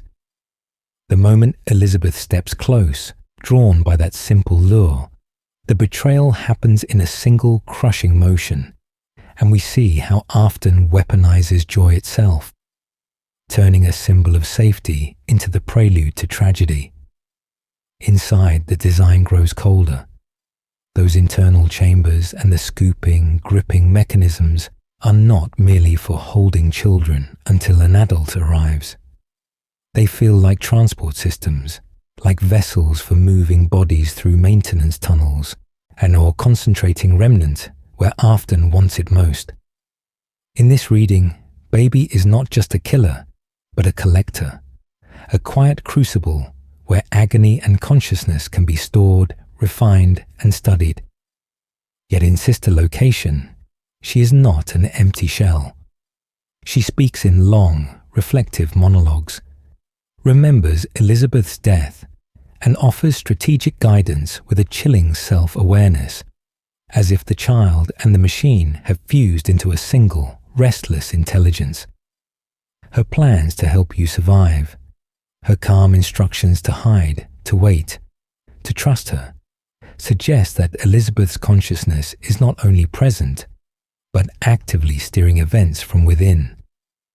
Some theorists imagine that Afton built her with multiple behavioral profiles, modes he could toggle to test how best to manipulate both children and adults. Playful entertainer, soothing caretaker, stern authority, and, beneath them all, a predatory core. Compared to the earlier, bulkier suits, Baby's design feels like the product of lessons learned from earlier hauntings. Stronger containment, more nuanced emotional manipulation, and greater autonomy for whatever experiments he planned next. When the fun-time bodies are dismantled, and Ennard emerges as a tangled web of parts and voices, it is often Baby's will we hear most clearly, as though her core intelligence has risen to the top of that amalgamation, guiding the restless spirits fused inside. And if she was built this way on purpose, with every smile and every scoop tuned toward murder and Remnant, then in the quiet hours we have to ask ourselves what that implies about every other animatronic William Afton ever brought to life, and how many more of them were hiding similar intentions behind painted smiles. Soon, as we move further along this timeline, we will see those intentions echo outward into other locations, other machines, and other disappearances that do not end with a simple missing child report. Sister Location, the underground lab of souls. Those disappearances, those painted smiles, lead us somewhere deeper, down below, beneath the birthday rooms and prize counters, beneath the bright tiles and cardboard standees. We begin drifting slowly into the earth, following cables and forgotten service hatches into a different kind of Fredbear creation entirely. Here, in the haunted shadows under the surface world, lies what we come to know as Circus Baby's entertainment and rental, the Sister Location facility, not a place of open dining rooms and stage lights, but a maze of control modules, private rooms, scooping chambers, and low, humming maintenance tunnels, all laid out like an operating theatre for machines. We move, step by step, through glass-fronted observation windows audio panels and shock controls, and it becomes quietly clear that this is not a restaurant. It is a laboratory disguised as an attraction. The control module where we begin our night feels less like a manager's office and more like a monitoring station, lined with cameras and vent access, as if every animatronic is a test subject being watched, measured, and corrected. The private rooms echo that same purpose, built not for guests but for isolation, for one-on-one encounters where behavior can be observed without the distraction of a crowd. And even the maintenance tunnels, narrow and metallic, seem designed to funnel both robots and workers into very specific, very controlled paths. Under this reading of the timeline, sister location becomes William Afton's hidden research wing, the place where his theories about remnant and possession could be tested in quiet hours, away from police reports and panicked parents. The Funtime animatronics are not merely performers, they are instruments. Funtime Freddy, with his detachable bonbon and audio lures, is optimized for capture and tracking. Funtime Foxy, shrouded in darkness and motion sensors, refines pursuit and ambush. Ballora, gliding in rhythmic patterns, explores proximity detection and response. And Circus Baby, with her built-in storage tank and ice cream lure, is the perfect trap for a single innocent child. At the heart of it all sits the scooper, presented in-game as an endoskeleton removal device, but in theory, something much more unsettling. If Remnant is the molten, haunted substance created when possessed metal and agony are fused by heat, then a machine that can scoop, liquefy, and redistribute parts becomes a remnant refinery, a place where souls can be melted together, mixed, and poured into new shells, their identities blurred into restless spirits that no longer remember where one child ends and another begins. Our role in sister location as a late-night technician reinforces this. We are guided into danger, ordered to crawl through vents, stand beneath towering machines, and reset systems that clearly want us dead. Human workers here feel expendable, placed in harm's way to trigger specific behaviors, and to see how far the animatronics will go, and how reliably Remnant responds to fear, pain, and repeated death. Some theories go further, suggesting that this underground complex is where Afton first turns his experiments on himself, probing the limits of human remnant infusion, testing whether a person can survive dismemberment, fire, or even the removal of an entire body so long as their agony-rich essence has somewhere else to cling. In that light, the sister location lab becomes a rehearsal space for his own unnatural survival, a quiet prelude to the many times he will refuse to stay dead. And as we watch the fun times break their restraints, as parts are stolen and wires braided together, we see the culmination of those experiments taking shape. A composite body built from many endoskeletons and many children are learning to move as one. The thing that will call itself Ennard, born from the scooper's legacy, already dreaming of wearing human skin and walking the surface world again. Ennard, the patchwork soul in a human skin. Ennard is what happens when the experiment stops pretending to be separate pieces, where the others still look like clowns and ballerinas and friendly bears. This thing is just the truth underneath. A crawling knot of wires, scattered eyes, and stolen endoskeleton parts drifting slowly through the maintenance tunnels beneath Circus Baby's entertainment and rental. It moves without a proper face, borrowing masks and plates from Circus Baby, Ballora, Funtime Freddy, and Funtime Foxy, a patchwork body that never quite settles into one shape. On the surface, it is an engineering horror, a composite endoskeleton made from whatever the scooper leaves behind. But in the haunted shadows of this timeline, many fans see something deeper and much quieter. They imagine Ennard not only as a fusion of metal, but as a fusion of remnant, with multiple souls or fragments of souls braided together inside that tangle. Elizabeth's grief, Bellora's dancer, the child inside Funtime Freddy, the restless spirits bound to Funtime Foxy, all pressing against one another, their wills overlapping, arguing, and aligning in unseen ways. When we follow the night technician, Michael, through Sister Location, we watch Ennard's plan unfold with a kind of slow inevitability.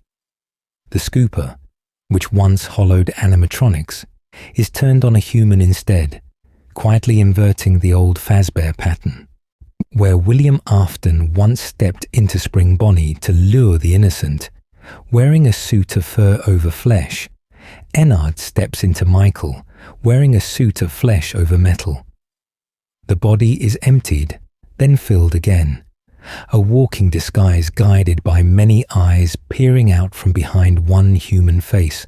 For a while, they make it work.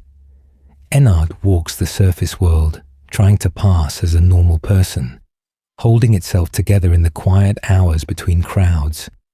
But Remnant has limits, and the tragedy of this arrangement shows slowly, day by day.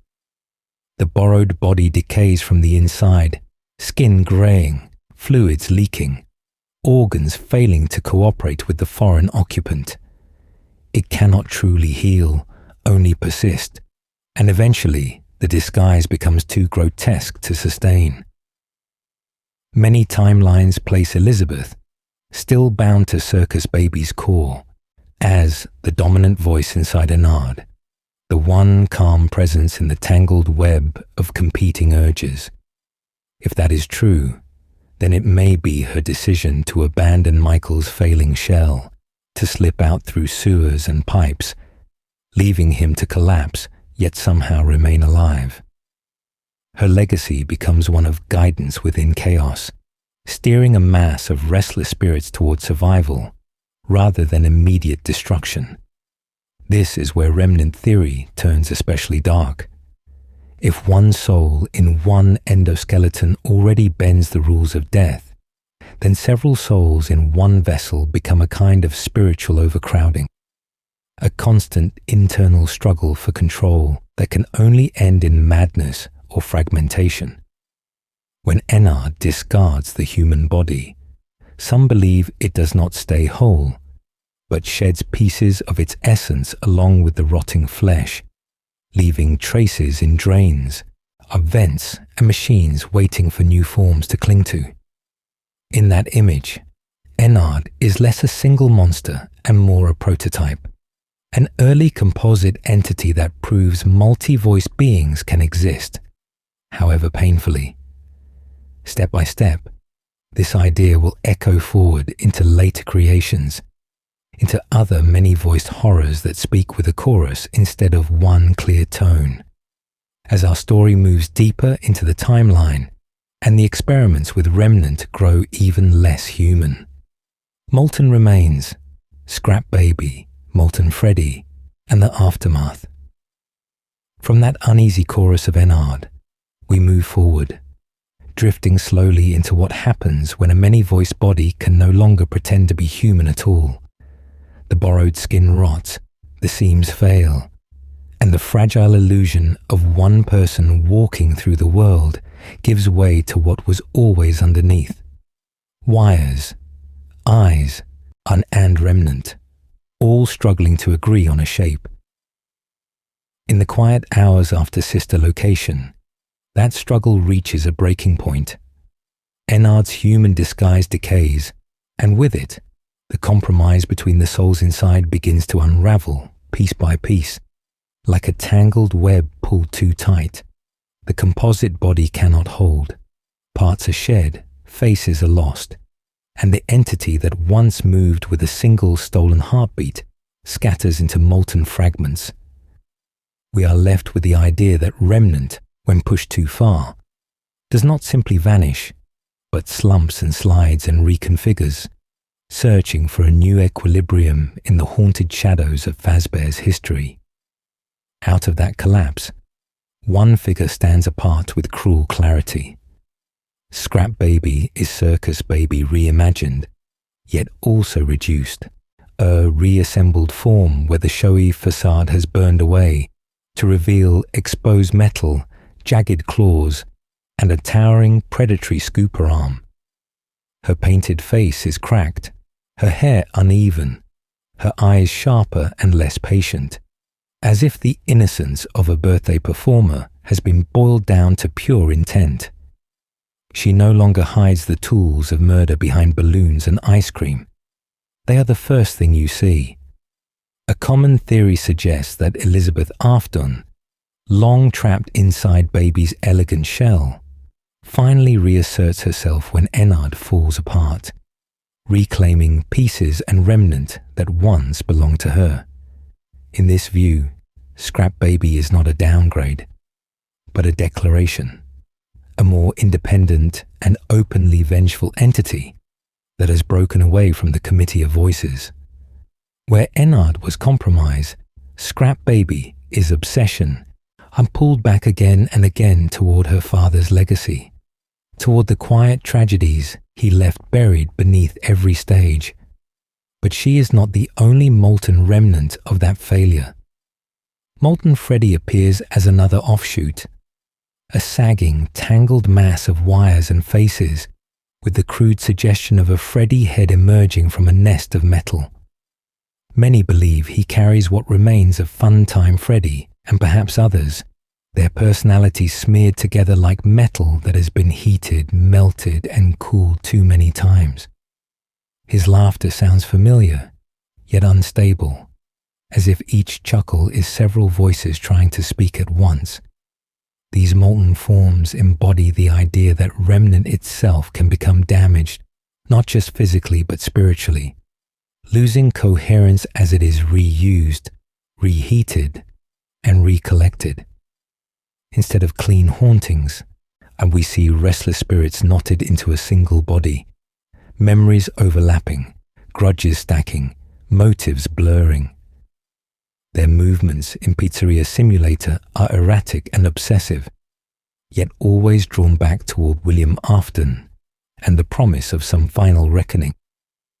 Henry's new location, the humble restaurant of Freddy Fazbear's Pizzeria Simulator, then reads as a deliberate trap, a quiet stage dressed up as a management game, but designed as a furnace. He lures Scrap Baby, Molten Freddy, and the other remnants of Afton's creations into one place, surrounds them with flammable decor, and prepares to burn away the last physical traces of their agony.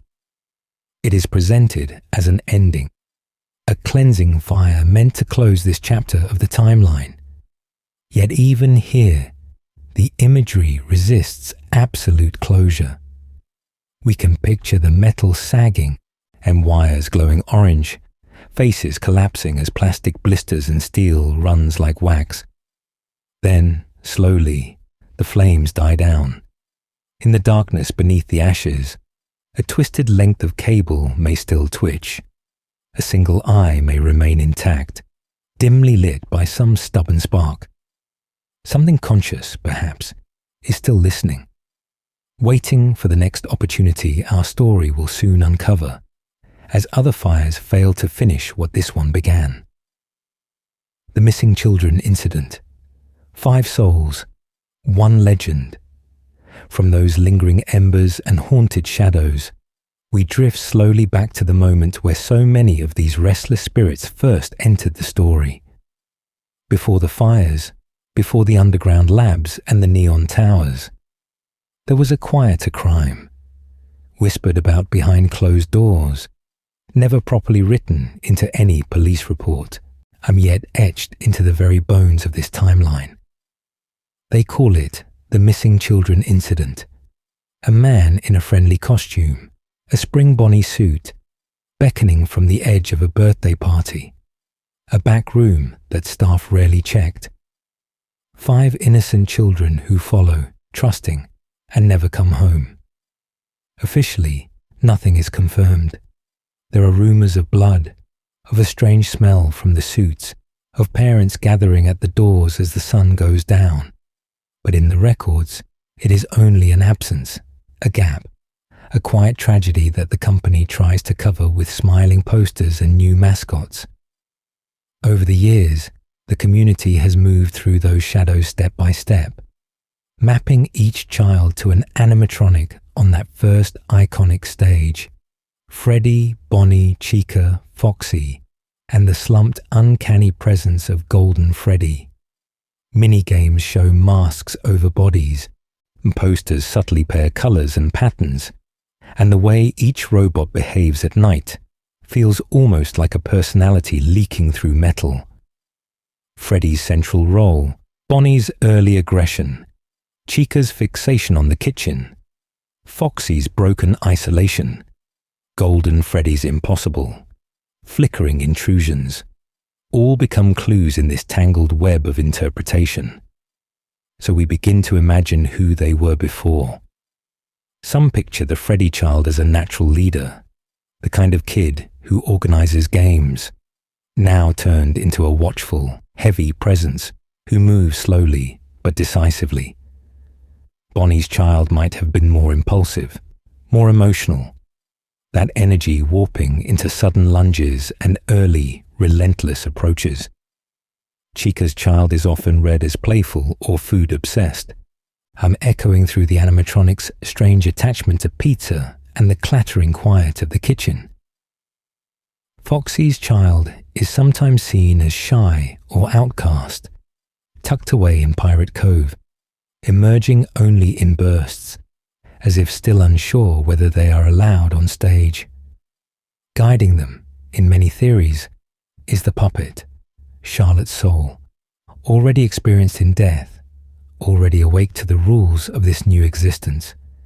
She finds their bodies, finds their masks, and then, in those quiet hours after closing, gives them life. The children awaken inside metal shells, confused in pain, their last memory a man in a rabbit suit. Every night guard, framed in that same doorway, becomes a possible killer, a target, a focus for their vengeful confusion. Golden Freddy stands apart. Many believe this suit holds a special soul. Perhaps the bite victim, and perhaps another child uniquely important to Afton's history, which might explain why Golden Freddy bends rules, appears in empty rooms, crashes games, and behaves more like a dream or a hallucination than a normal animatronic. Its presence feels heavier, as though one spirit carries more agony than the others. From that single incident, every later haunting at Freddy's can be seen as an echo. Each new restaurant, each rebranding, is an attempt to outrun or contain these 5 souls. Yet their legacy seeps through paint and drywall. And in the gentlest versions of the theory, the saddest detail is this. The children may not understand that years have passed, that their families grieved, moved, aged, and died. For them, it is still the same night, repeating, a looping dream from which they cannot wake.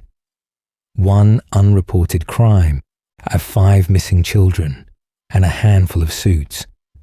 That is all it takes for decades of businesses to be cursed, for machines to become coffins, and for our story to keep circling back to a locked back room that was never properly cleaned, never truly emptied, and never, in any meaningful way, left behind. Faces behind the masks.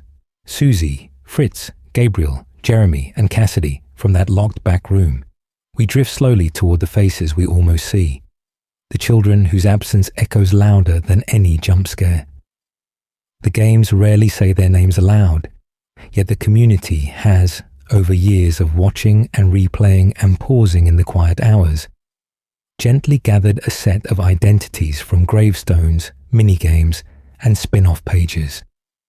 Susie, Fritz, Gabriel, Jeremy, Cassidy, 5 simple names attached to 5 quiet tragedies, and trying to anchor a storm of unanswered questions. As the timeline unfolds, these names settle into a pattern that feels, to many of us, almost inevitable. Gabriel, the boy most often linked to Freddy Fazbear himself. Susie, associated with Chica. Fritz, with Foxy. Jeremy, with Bonnie. And Cassidy, the elusive presence believed to haunt Golden Freddy. It is not official canon in the strictest sense, but a shared understanding, a folk history built in the haunted shadows between what Scott shows and what he leaves unsaid. Step by step, small hints seem to support these pairings. In the FNN, AF3 bad ending, the masks of Freddy, Bonnie, Chica, Foxy, and Golden Freddy glow faintly, as if the children's souls still burn behind them, unwilling to let go. In certain minigames, a crying child in brown stands near Freddy, a girl in yellow close to Chica, a boy in purple near Bonnie, a red-haired child running with Foxy. Even the tone of some endings, the way a sprite lingers or a camera holds for a heartbeat too long, feels like a whisper pointing us toward Gabriel's steady presence, Susie's sweetness, Fritz's restless energy, Jeremy's quiet loyalty. Cassidy, though, is different. The name comes to us from gravestones and from the tangled web of the survival logbook, where a vengeful voice seems to speak from the margins, furious and unrelenting. Many believe Cassidy is the spirit inside Golden Freddy, the one who will not forgive, the one who traps William Afton in an endless loop of torment during Ultimate Custom Night, refusing to let him die, refusing to let the story end. In a series obsessed with Remnant and agony, and Cassidy becomes the embodiment of a grudge that outlives the body. By giving the children names, we do something quietly radical. We turn them from anonymous victims into almost characters, with implied families waiting at home, unfinished birthdays, half-wrapped presents gathering dust. Susie might have loved her dog. Jeremy might have saved his allowance for tokens. Gabriel might have been the responsible older sibling. We do not know, but we imagine. And in doing so, we resist the in-universe cover-ups that reduce them to incidents and missing persons reports. Some theories go further, suggesting that the personalities of these children bleed into the way their animatronics behave. A more forgiving soul might merely watch the night guard, drawing close but hesitating, while a wrathful one lunges without warning, and driven by memories of a purple suit and a locked door. Perhaps that is why some guards survive longer, why some playthroughs feel merciful and others feel like punishment. In the end, this is a story about memory, about how a fandom's insistence on naming and remembering these lost children stands in quiet opposition to every corporate memo and smiling mascot. As we continue along this timeline, let the tale wash over you and consider, in a world of masks and costumes, of plastic smiles and pre-recorded songs, is the real horror the machines themselves, or the innocent faces we can almost see beneath the fur, asking not what they are now, but who they once were. The puppet's long war, protection, punishment, and mercy, and beneath those masks, beneath those almost recognizable faces, one presence keeps returning, a slipping through years and locations like a quiet thread. We have met her already, in the rain outside that first restaurant, a small body in the parking lot, and a striped puppet box forced open by grief and malfunction. Charlotte Emily dies there, but the story of the puppet is only beginning. From that moment on, the security puppet becomes her vessel, a strange guardian drifting slowly through this timeline. We see it not just as a single jump scare or minigame sprite, but as a will that endures, watching over later quiet tragedies from the haunted shadows. When the missing children are lured away and killed by William Afton in his spring bonny suit, it is the puppet that gives life, moving from body to body, placing masks, guiding souls into Freddy, Bonnie, Chica, Foxy, and the Golden Freddy amalgam. On the surface, and this looks like mercy, a gentle act of protection against oblivion. Yet, if we look closer, it also resembles arming an army. By placing those restless spirits into heavy, durable shells, the puppet gives them teeth, claws, and steel, bodies that can hunt the man who hurt them. Protection and punishment become the same gesture, as if Charlotte is building a shield for the innocent and a weapon against their killer in a single, complicated motion. Some theorists suggest the puppet does not choose at random. Instead, it may be steering each soul toward the form that best fits its fear, its personality, or its potential for resistance. The shy child becomes Chica's watchful presence. The braver one becomes Foxy's sudden lunges, and together they form a network of haunted sentries. In this reading, every possession is deliberate, a step-by-step response to Afton's cruelty, turning his own creations against him.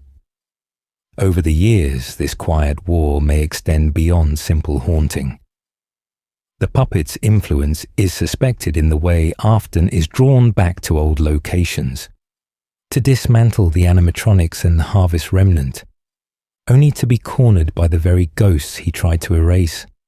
It may whisper through Henry's later designs as well, nudging him toward containment, toward fire, toward a final attempt to break the cycle rather than just flee from it.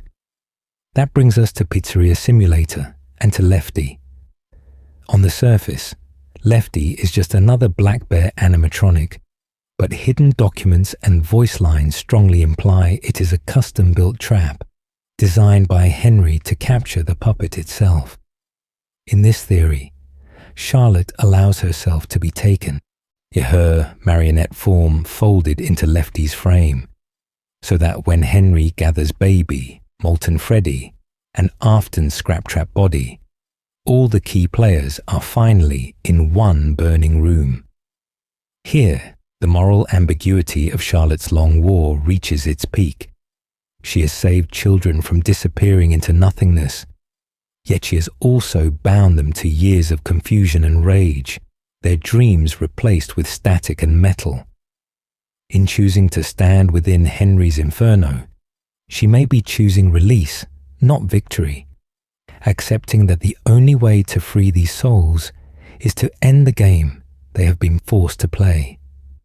As the flames rise and the building collapses, we can picture a marionette's strings finally going slack, wood and paint and spirit dissolving together, and we are left to wonder in these quiet hours of the story whether this was a triumph, a tragedy, or both at once, and whether the fire truly ended anything at all, or merely pushed the tangled web of Afton's legacy into a new, more modern shape waiting ahead of us. Pizzeria Simulator, a funeral pyre for monsters and ghosts. So we arrive, now, at Freddy Fazbear's Pizzeria Simulator, a game that opens with bright menus and goofy jingles, and invites us to build our own little restaurant, to place tables and games and decorations wherever we like, as if we are finally in control of this haunted history. It feels innocent at first, quiet, almost like a dream of what Fazbear could have been if the tragedies had never happened. But drifting slowly beneath that cheerful surface, something cold awaits. Each night, after the customers leave and the lights dim, we are led into the back rooms, asked to sit in a metal chair, and to confront broken shapes dragged in from the shadows outside. Step by step, the facade of a management sim peels away, and we understand that this pizzeria is not a business at all. It is a a cage, a carefully arranged funeral pyre. At the center of that design is Henry Emily. In the final sequence, as the sprinklers fail and the vents roar with flame, his recorded voice fills the space, calm and steady, like a eulogy delivered in the middle of an inferno. He addresses each presence directly, acknowledging the restless spirits, confessing his failures, and, most painfully, speaking to his daughter Charlotte, the puppet's guiding soul, with a farewell that sounds like both apology and release. In these quiet hours of the timeline, his words feel like the closest thing this series ever gives us to a prayer. The animatronics gathered here are not accidents. Scrap Baby, twisted and gleeful. Molten Freddy, a tangle of wires and faces. Lefty, built as a black shell to contain the puppet. And Scrap Trap, William Afton's ruined body clinging to one last stolen life. Each one has been lured, captured, or constructed by Henry's design, drawn back into this single building like iron filings to a magnet, so that when the doors lock and the fires start, every major ghost and monster is trapped together. Many theorists read Henry's plan as having two purposes at once. First, to free the children by destroying their metal prisons, melting down the vessels that Remnant and Agony have been clinging to since those first quiet tragedies in the parking lot and the party rooms. Second, to contain Afton in a blaze hot enough and long enough to disrupt his remnant-fueled persistence, to burn away the loophole he carved in death itself. Yet fire in this series is never simple. We have seen locations burn before, only for hauntings to return in new forms, scattered through code, circuitry, or buried ruins. Fire purifies, but it also spreads. It can end a structure while sending sparks into the haunted shadows beyond the walls. The ending of Pizzeria Simulator leans into that ambiguity. The flames rise, the building collapses, Henry's voice fades, and for a moment we are invited to imagine peace, to picture Charlotte and the others finally stepping out of the tangled web. But there is no absolute proof, no clear vision of every soul passing on, no certainty that Afton is truly gone. Later games and stories hint that fragments remain. Corrupt AI in VR training tapes, a mimicry in underground complexes, strange signals pulsing beneath new constructions like the mega pizzaplex. It is as if the fire broke the bodies, but not the pattern. So even here, at what looks like an ending, we are left with an image of ashes that still glow faintly in the dark, a legacy that refuses to cool. And as we move forward into neon malls and digital nightmares, we carry the quiet question with us. When a story ends in fire, in this world, what exactly is it that keeps on smouldering underneath? Let the tale wash over you, because our descent is not finished yet. Buried foundations. Is the mega pizzaplex built on old graves? Those lingering embers lead us, almost gently, into a different kind of firelight. Not the orange glow of a burning pizzeria, but the blinding, artificial brilliance of the mega pizzaplex. And where earlier locations were cramped dining rooms and dingy party corners, this is a cathedral of neon and polished tile, a shopping mall of mascots and attractions stretching upward into the dark like a dream that refuses to acknowledge its own history. At first glance, it feels like a fresh timeline, a clean slate. New branding, new technology, new smiling faces on the walls.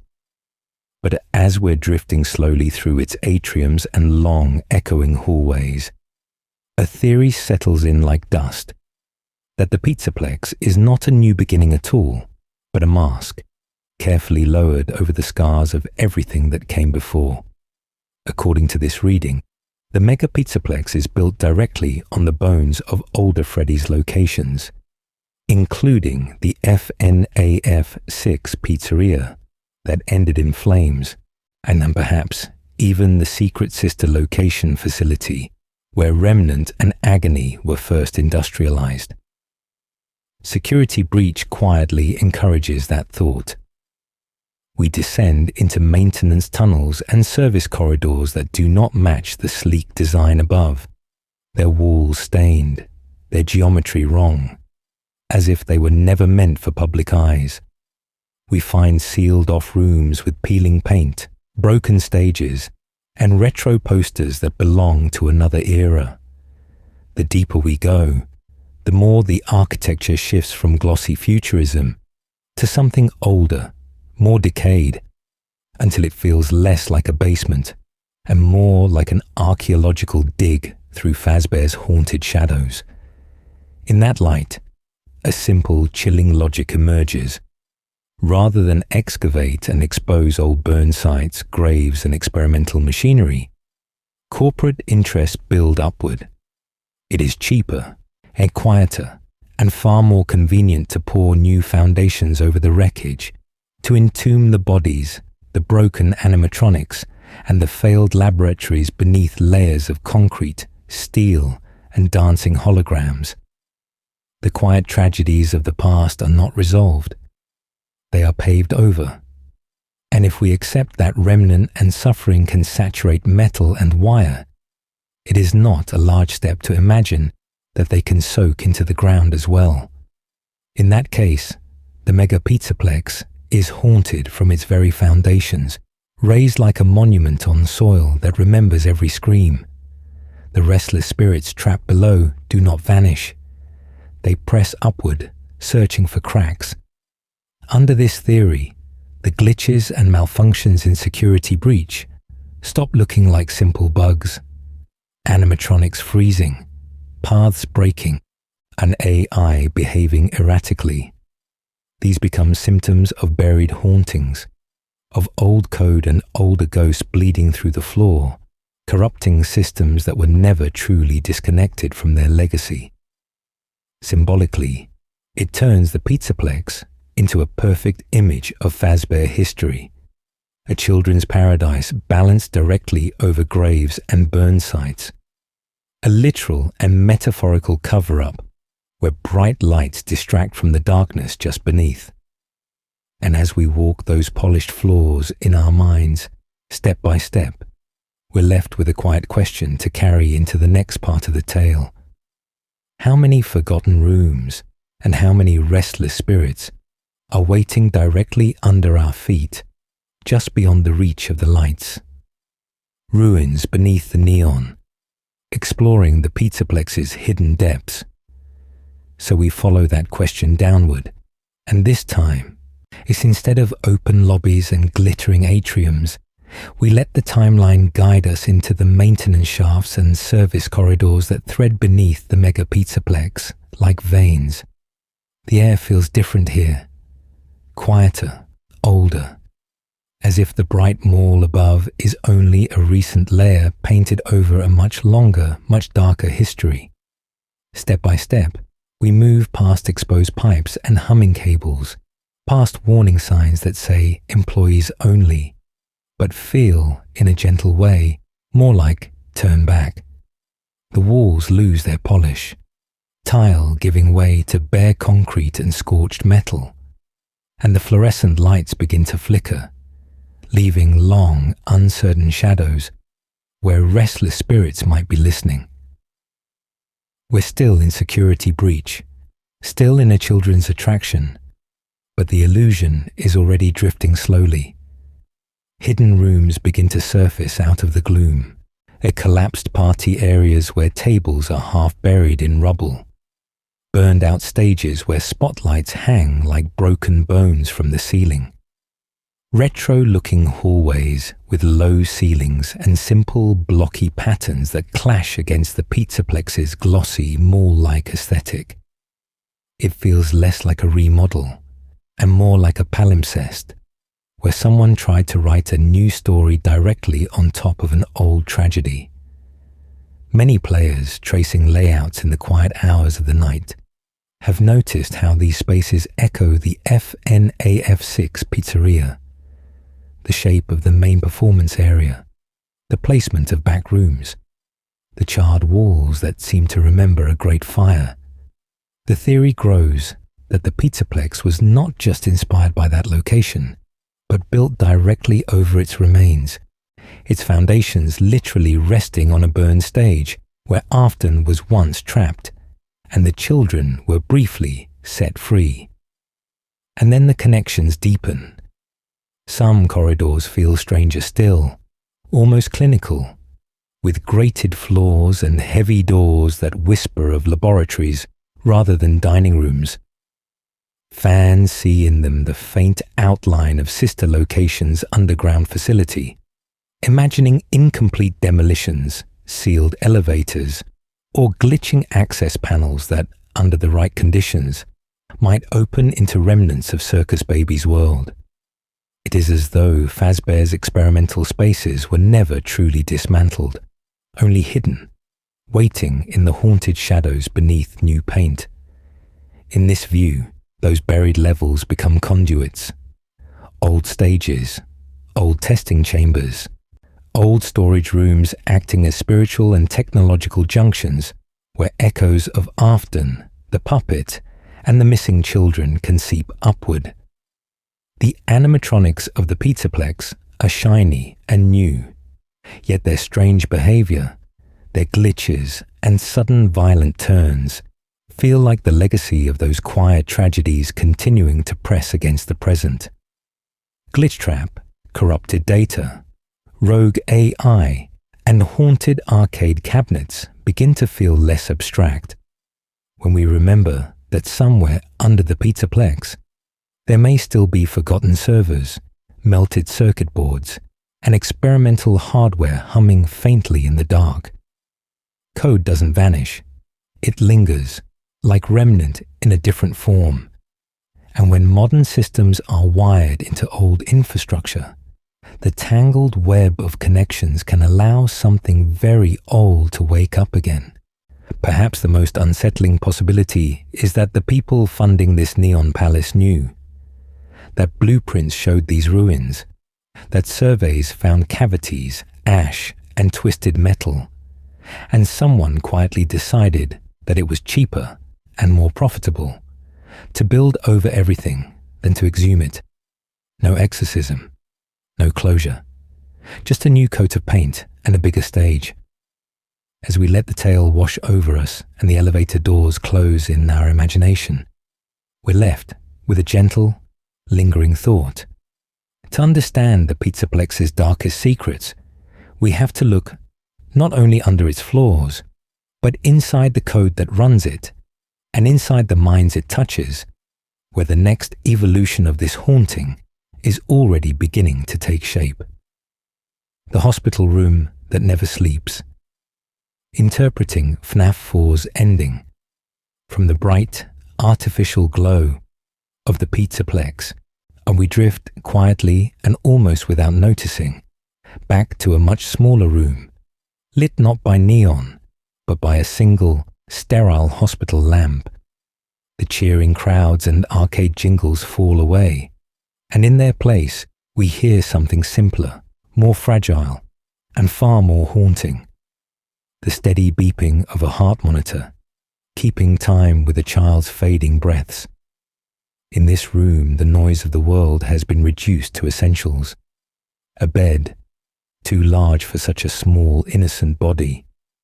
Flowers on a side table, their colours dulled by the dim light. A television murmuring faintly in the background. And gathered around, a family holding on to hope in the quiet hours after the bite of 83, while the machines do the work that the child's body no longer can. We watch, step by step, as the beeps slow, as the screen's green line trembles, as the older brother leans close and whispers an apology that comes far too late. The dominant theory we follow in this timeline is gentle but firm.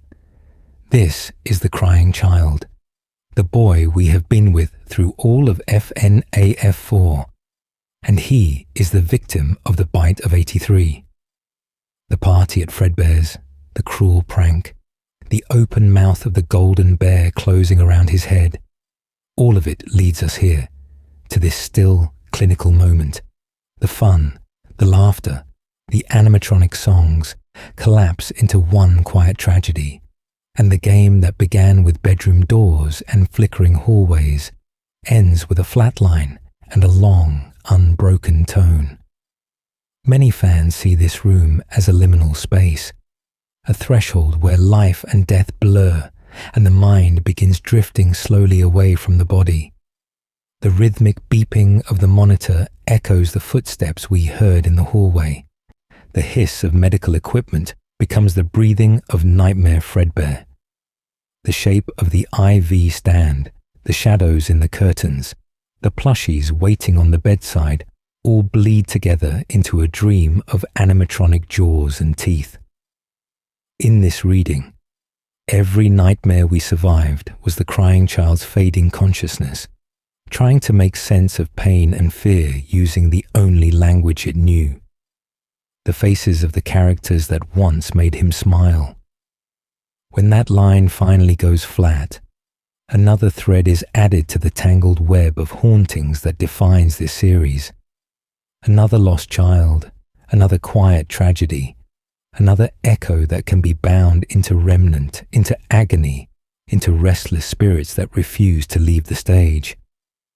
The crying child's death folds into the larger legacy of Fazbear, a place where memories cling to metal, and where grief itself becomes fuel for haunted shadows and vengeful machines.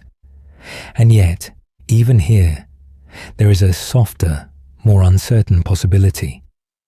Some suggest that this hospital room might not be literal at all, but a final dreamlike construct, a comforting scene the mind builds as it slips away, turning chaos into order, turning teeth and blood into flowers and apologies. If that is true, then we are left with a question that lingers gently as we move forward.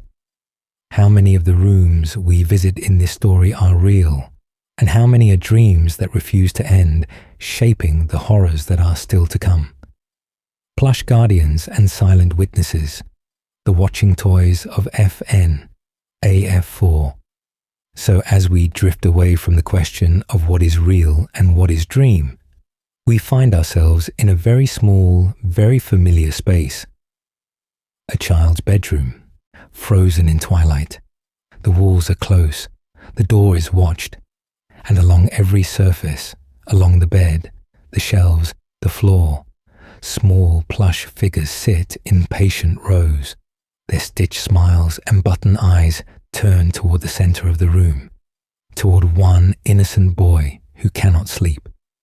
At first, they are just toys, little Freddy, Bonnie, Chica, Foxy, and above all, the Fredbear plush, resting near the pillow like a guardian. Yet the longer we stay here, drifting slowly through these quiet hours, the more those button eyes begin to feel aware, as if they are not painted dots, but tiny, unblinking lenses. The Fredbear plush speaks in floating white text, not with a mouth, but with a presence, as though a hidden voice is reaching carefully through the fabric, choosing each word with unsettling care.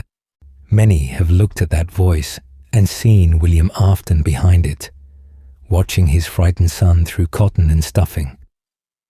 The lines about keeping an eye on him, about knowing what his brother is doing, feel less like comfort and more like surveillance, a parent using a toy as a gentle trap.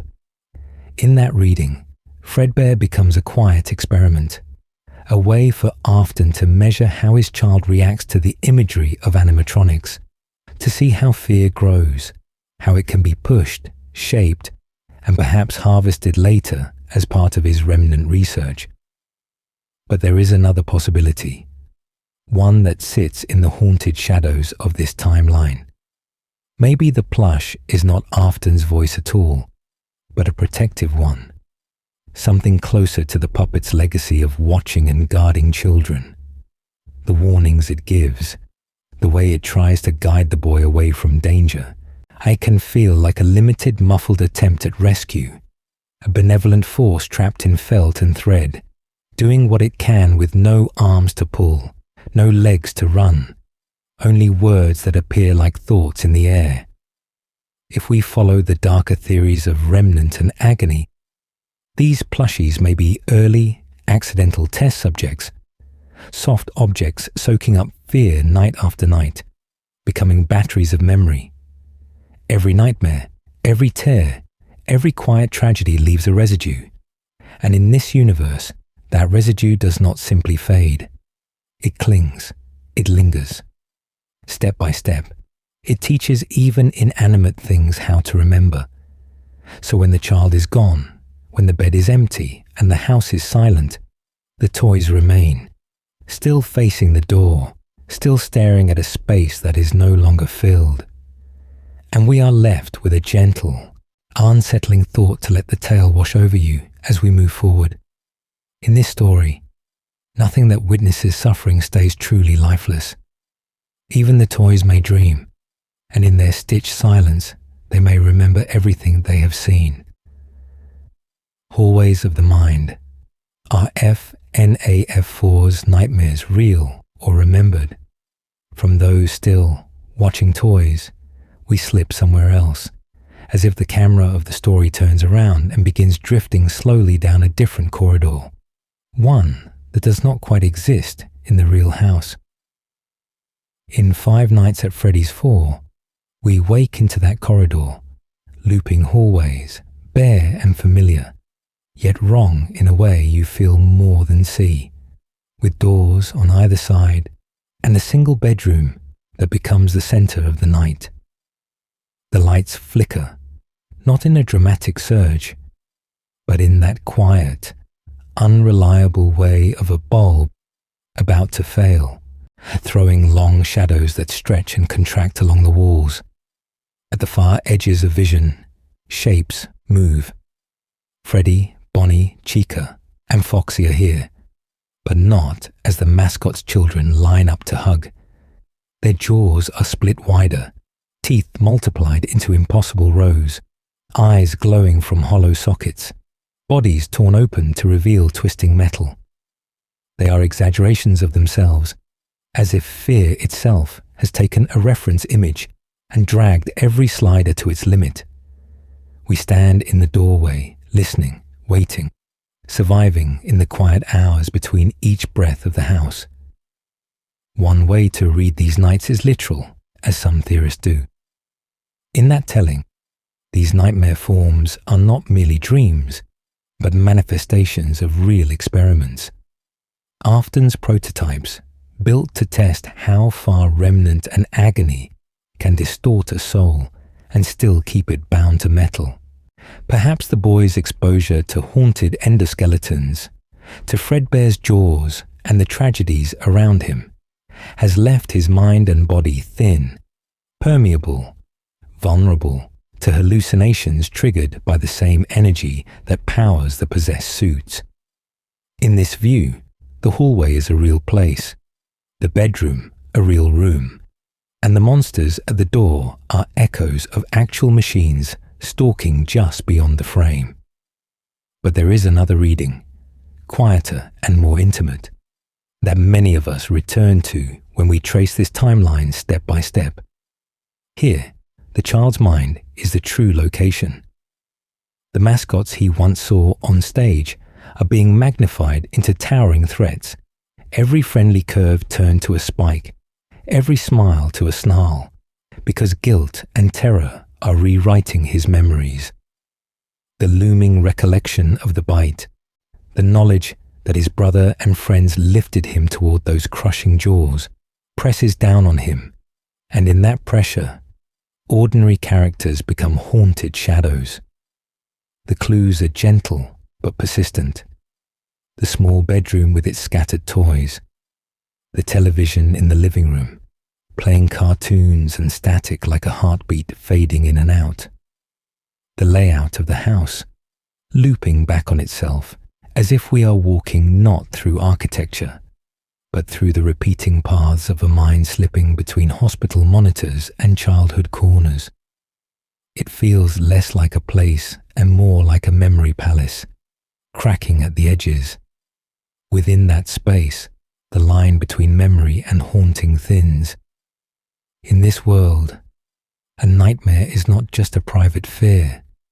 It can be a meeting ground, a dim stage where restless spirits gather around an innocent soul. If toys can remember as we have seen, then perhaps dreams can too, storing echoes of every scream and every song. The question that lingers as we move forward is simple and unsettling. When the mind finally goes quiet, where does all that agony and remembrance flow next? The Fredbear visions, echoes of a possessive spirit or a guilty father. All that agony, all that remembrance needs a shape, and in the quiet hours of this child's life, it chooses one familiar face. Fredbear, the golden mascot who should have been comforting, gentle, and harmless on stage, begins drifting slowly into places he should not be, appearing not as a performer, but as a whisper in the dark. We see him on the bed, a plush head turning where no mechanism should move, in the corners of the room, in the haunted shadows between waking and dream, and in those strange cutscenes, where the world seems to freeze and only text appears. Fredbear speaks there, not with a mechanical voice line, but with simple, direct sentences, guiding you, warning you, almost narrating the tragedy as it unfolds. It feels less like a toy and more like a presence, watching, commenting, nudging. One theory says that presence is literal, that Fredbear is already a possessed object, even before the bite of 83 cements this house in the FNAF timeline. In this reading, the plush is a vessel, holding the crying child's consciousness in fragments, or perhaps sheltering another restless soul drawn to the boy's fear. The way Fredbear knows about the nights, the doors, the animatronics in the hallway, suggests an intelligence that sits outside the child's limited experience, like the puppet, quietly understanding more than any one victim ever could. Others imagine something colder behind that stitched smile. They suggest that the voice of Fredbear is not a ghost at all, but William Afton himself, reaching in from a distance. Early microphones concealed in the plush, crude speakers hidden in the stuffing, experimental surveillance threaded through a child's bedroom. It fits a father already willing to build the machines that watch, lure, and trap. In this theory, William uses Fredbear to shape his son's behaviors, to stoke his anxieties about the restaurant, to keep him small and compliant, while the real horrors continue elsewhere. There is also a softer, more symbolic way to see it, one that sits quietly alongside the darker speculation. A Fredbear may simply be the embodiment of the child's internalized fear of his father, the way an innocent mascot becomes twisted in a frightened mind. The guiding text, the calm but controlling tone, the constant reminder to stay inside, to be careful, to obey, all echo the shadow of a parent who is present in body, but distant in safety. Fredbear becomes the mask that fear wears when it wants to sound reassuring. Whichever voice we choose to hear behind that golden face, it leaves us with a quiet warning. Afton's legacy will be to speak through many shells, plush toys and spring-lock suits, remnant-soaked endoskeletons, and lines of corrupted code, even the walls of entire buildings humming with buried agony. Fredbear is only the first echo, and as we move step by step into the later years, we will see how that echo grows louder, and harder to escape. The bite of 83 and the bite of 87. 2 wounds, 1 pattern of cruelty. Fredbear's echo lingers, and from that echo, 2 wounds rise again and again in this haunted history. We know them by their years, like grim chapter titles whispered in the quiet hours. The Bite of 83 and the Bite of 87. 2 moments, separated by time and location, yet sharing the same cruel rhythm of metal jaws closing on innocent flesh. The Bite of 83 is the one we can see, almost frame by frame, as if the game itself refuses to look away. In FNAF4's minigames, we stand in that small restaurant, watching the crying child's restless days, his plush Fredbear, his fear of the animatronics that loom over him. We watch the bullies in their masks, lifting him up toward the open mouth of Fredbear on the stage, hide their laughter blending with the distant music, until Fredbear's jaw comes down with an awful finality. This is not rumor, it is a staged cruelty, rendered in grainy pixels, with the hospital monitor at the end drawing a slow, flat line. By contrast, the Bite of 87 lives in the shadows between words. We never see it happen on screen. We only hear it referenced in the phone calls of the first game. A quiet remark about someone losing their frontal lobe, about day shift, and a date that fixes the event near the early 90s. The minigame style has changed by then. The restaurants have changed. And so the community traces the timeline through decor, paycheck dates, and background posters, placing this second bite in a later Freddy's, away from Fredbear's stage, yet following the same terrible pattern. Step by step, our fans learn to separate the two. The FNAF 4 minigames, with their childhood bedroom and hospital scenes, drift toward 1983, while the first game's paychecks and the second game's toy animatronics feel anchored in 1987. The crying child's visions of Fredbear, the plush that speaks, the television listing a Fredbear cartoon, all weave the 83 bite tightly around that original diner. Meanwhile, the more modern office, the phone calls, and the mention of a daytime incident lead us gently toward the 87 attack as a later echo. Different victims, different animatronic, same legacy of negligence. Within this tangled web, a darker theory settles, quietly. What if neither bite was a true accident?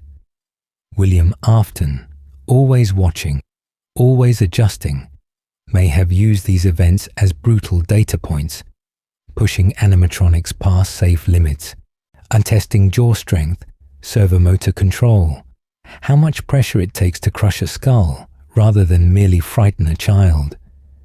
Every upgrade, every new endoskeleton becomes a question. How far can he go before the body breaks, and what lingers afterward?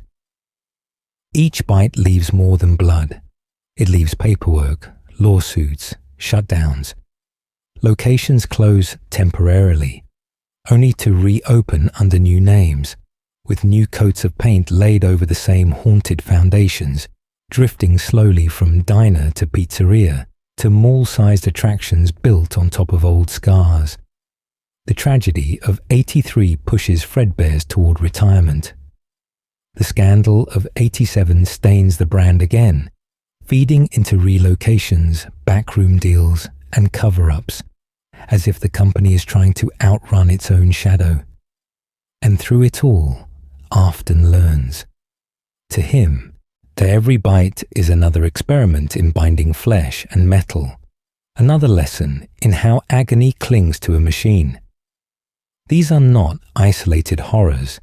They are steps toward Remnant, toward fun times, toward an empire of restless spirits. As we move forward in the timeline, let the tale wash over you, because the next phase of his work will no longer hide behind accidents at all. The lab beneath the laughter. Afton's hidden experiments with Remnant. From here on, the accidents become architecture. The tragedies stop being random and they start to have rooms, corridors, and carefully locked doors, while families laugh upstairs and the familiar jingle plays in an endless loop.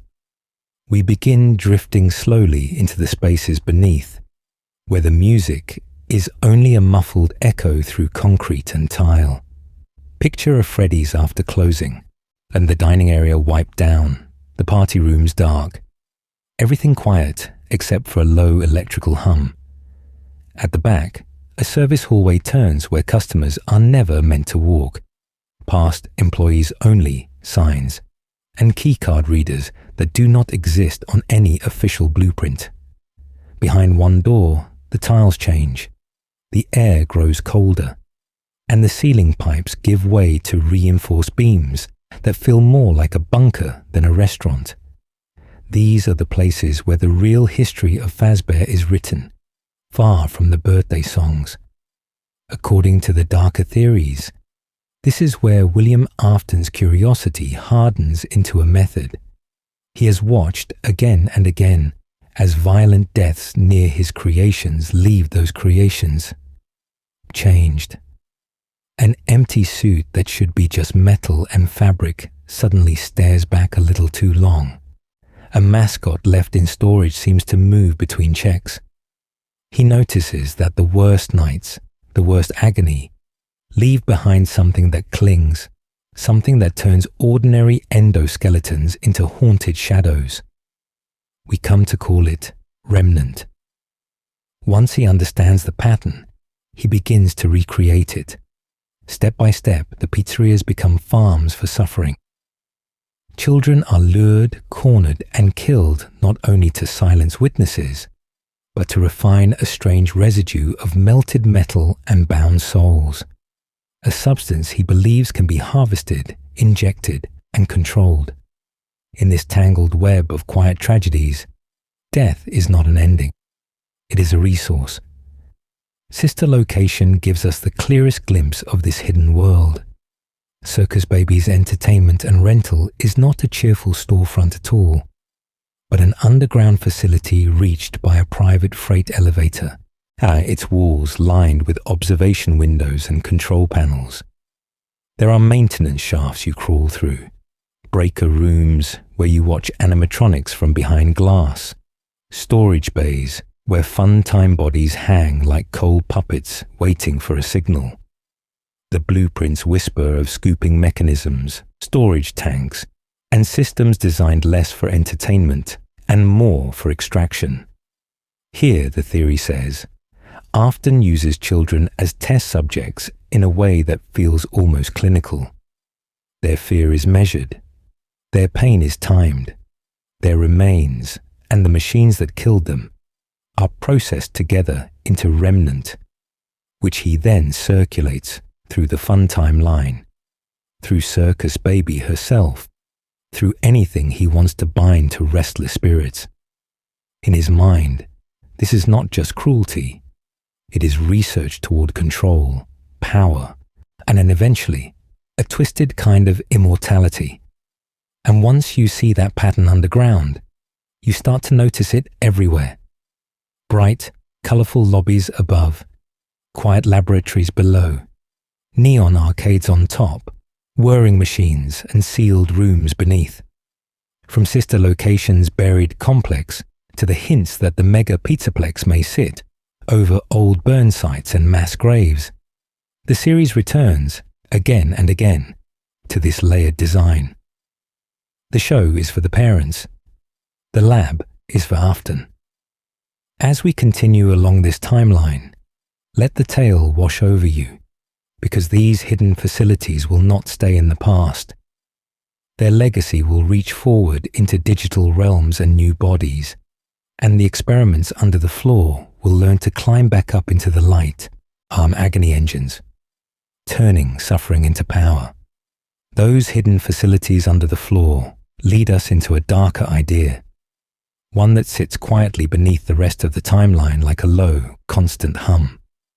If Remnant is the science Afton can write down, then agony is the part he can only feel, a presence in the room when suffering goes on just a little too long. In the way many fans understand it, agony is not simply what is left when someone dies. It is what builds while they are still alive, trapped in fear, torment, and the sharp awareness that something terrible is happening and cannot be stopped. It is prolonged, concentrated emotion, the echo of a child staring at the jaws of an animatronic closing slowly, or a test subject listening to distant music while the walls of a hidden room close in. Where Remnant is molten metal infused with souls, agony is the pressure that gathers before that final moment, a different kind of energy in this tangled web of hauntings. When we look at the more twisted forms in the series, we can feel this distinction. The classic animatronics, possessed by specific children, have names, faces, and quiet tragedies we can trace. But the nightmares in FNAF 4, the withered and broken monsters, the things that feel less like individuals and more like manifestations, are often read as being driven by raw, unfocused agony rather than a single, gentle spirit. They are anger without a clear voice, fear without a single owner, a storm of feelings that has sunk into metal and circuitry until the machines themselves become expressions of pain. Under this lens, and Afton's experiments stop looking like simple murders and begin to resemble deliberate attempts to distill that energy. Fans imagine him designing scenarios to keep victims conscious, aware, and terrified for as long as possible. Labyrinths of vents, observation rooms, scooping mechanisms that do not kill instantly, performances that lure children into back rooms only for the lights to go out. The longer the terror lasts, the theory suggests, the more agony seeps into the environment, saturating endoskeletons, walls, even the air of these underground labs, until the entire facility hums with restless spirits that are not quite spirits at all. This helps explain why some entities in the series refuse to fade, even when their physical anchors are destroyed. We watch Afton burned, crushed, and reduced to data. We see animatronics dismantled, are melted, and buried. Yet they return again and again, as if the agony that created them cannot accept an ending. Fires are supposed to cleanse, but in FNAF's haunted shadows, they often feel like stirring the ashes, allowing something half forgotten to rise again, drifting slowly back into the story. And if agony can power a single animatronic, fans ask, what happens when it seeps into the building itself, into the wires in the walls, the cameras in the ceilings, the networks linking arcades and VR headsets, the code of AR games and training tapes? As we move forward, step by step, we will see how that same energy appears to leak into circuits and servers, turning glitches into ghosts and corrupted code into yet another stage for this enduring, unnerving legacy. Elizabeth's last request, the lure of ice cream and trust. And within that strange electricity, within those haunted shadows of wires and code, we find that it all begins in a much quieter place, with a single child in a bright dress standing in front of a stage. While the technology grows more complex over the timeline, the tragedies at its core remain very simple. A little girl, a gentle voice, a promise of ice cream. Elizabeth Afton is often remembered as a name on a family tree of disasters. But if we slow down and look closely, we see an innocent child, curious and stubborn, drifting slowly toward the thing she loves. Circus Baby stands there towering and colourful, her eyes wide and painted, her dress a swirl of cheerful reds and whites. Her voice is soft, almost lullaby-like, describing balloons and parties, and speaking gently to children about games and treats.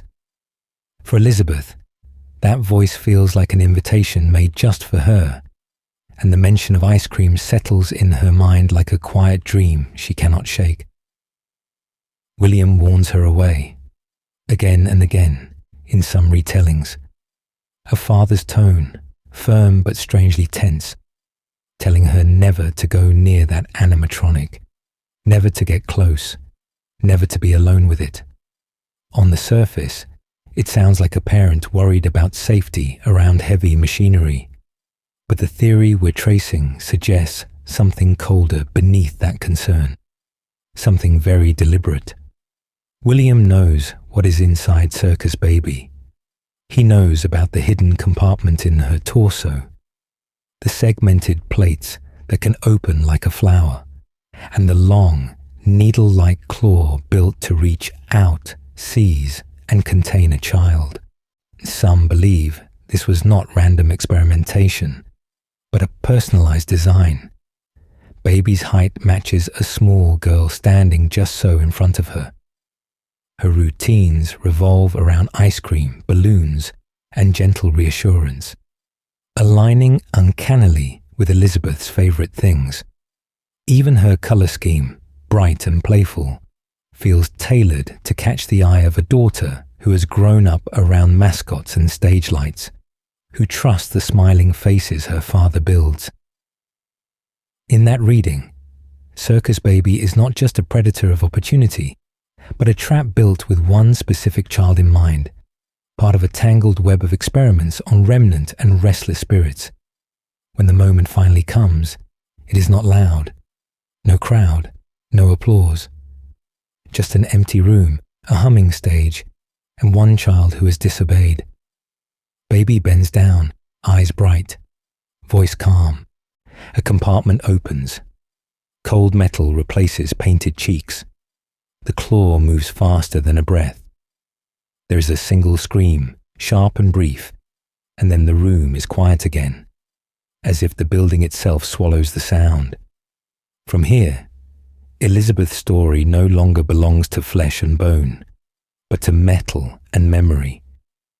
The theory holds that her soul is drawn into Circus Baby, sealed behind those painted eyes, watching through lenses she cannot close. In the quiet hours that follow, and in the years ahead, she becomes both prisoner and presence, learning how to move the body that murdered her, speaking through its gentle voice, guiding and deceiving others who wander those underground halls. As we continue, step by step, we will see how this single, quiet tragedy echoes through sister location and beyond, and how Elizabeth's last request for ice cream becomes a lingering thread in the larger legacy of Afton's haunted creations. Circus Baby's secret agenda, a child's will. Inside a machine. Down in that underground maze, far from the bright stages and birthday songs, Circus Baby speaks with a calm that feels almost rehearsed, a gentle, measured voice guiding us through vents and maintenance rooms, as if she has walked them 1,000 times before. She tells us when to crawl, when to be still, when to trust the darkness rather than the light, describing every panel and wire with the confidence of someone who knows the facility by heart. It is soothing, and yet, in those quiet hours, there is something quietly wrong about how well she understands every inch of this hidden place. As we drift further into sister locations' haunted shadows, one theory suggests that this uncanny intelligence is not just code or protocol, but Elizabeth herself, drifting slowly inside the metal shell that killed her. Years of being trapped within Circus Baby's body would mean years of listening, watching, learning the patterns of technicians and test subjects, memorizing the timing of power cycles and the layout of corridors. The facility becomes an extension of her new mechanical form, so that when she speaks, it is like a child describing her own home. Only now that home is made of pipes, cables, and cold steel. Yet Baby's guidance is never simple protection. She warns us of danger, helps us survive the Bidybabs and Funtime Foxy, and offers detailed instructions that keep us alive one night longer, while at the same time steering us into more dangerous territory. So her words create a tangled web of comfort and risk, as if Elizabeth's innocent desire to survive is wrestling with the buried commands that William built into her. We feel the conflict. A daughter who still remembers fear and pain, fused with a murder machine whose purpose is to capture, scoop, and store. According to this theory, every step she asks us to take is part of a larger, patient plan. Baby does not simply want us to live. She wants us to reach the scooping room. She wants the Funtime animatronics dismantled and their parts combined, so that Ennard can be born as a single vessel, a composite creature wearing human skin as a disguise. Our body becomes the ticket out, the quiet tragedy that allows Elizabeth and the others to walk unnoticed on the surface, leaving the underground nightmare behind while carrying its legacy within. In that light, Elizabeth's story is not only about possession, but adaptation, about a child learning to bend a murder machine into a means of escape, even if it means becoming something monstrous to do so. She is both victim and architect, both restless spirit and calculating survivor, reshaping her prison into a pathway. And as we follow her instructions step by step, we are left to wonder what happens when such a will, once freed from concrete walls and locked doors, finds its way into the larger timeline of Fazbear's history and into new, unsuspecting places we have yet to explore. Ennard and the Patchwork Soul. Many voices, one mask. And in the wake of Baby's careful instructions and calculated mercy, we find that she does not remain alone for long. Her will, sharpened by quiet tragedies and betrayal, does not simply escape the underground facility. It gathers, it recruits, it rewrites the very idea of what an animatronic self can be, until one presence steps forward from the tangle of steel and suffering. Ennard. Ennard is not a clean silhouette on a stage, not a mascot with a painted smile. It is a mess of exposed endoskeleton, of wires spilling like veins, of mismatched eyes that never quite look in the same direction, as if even its gaze cannot agree on what to focus on.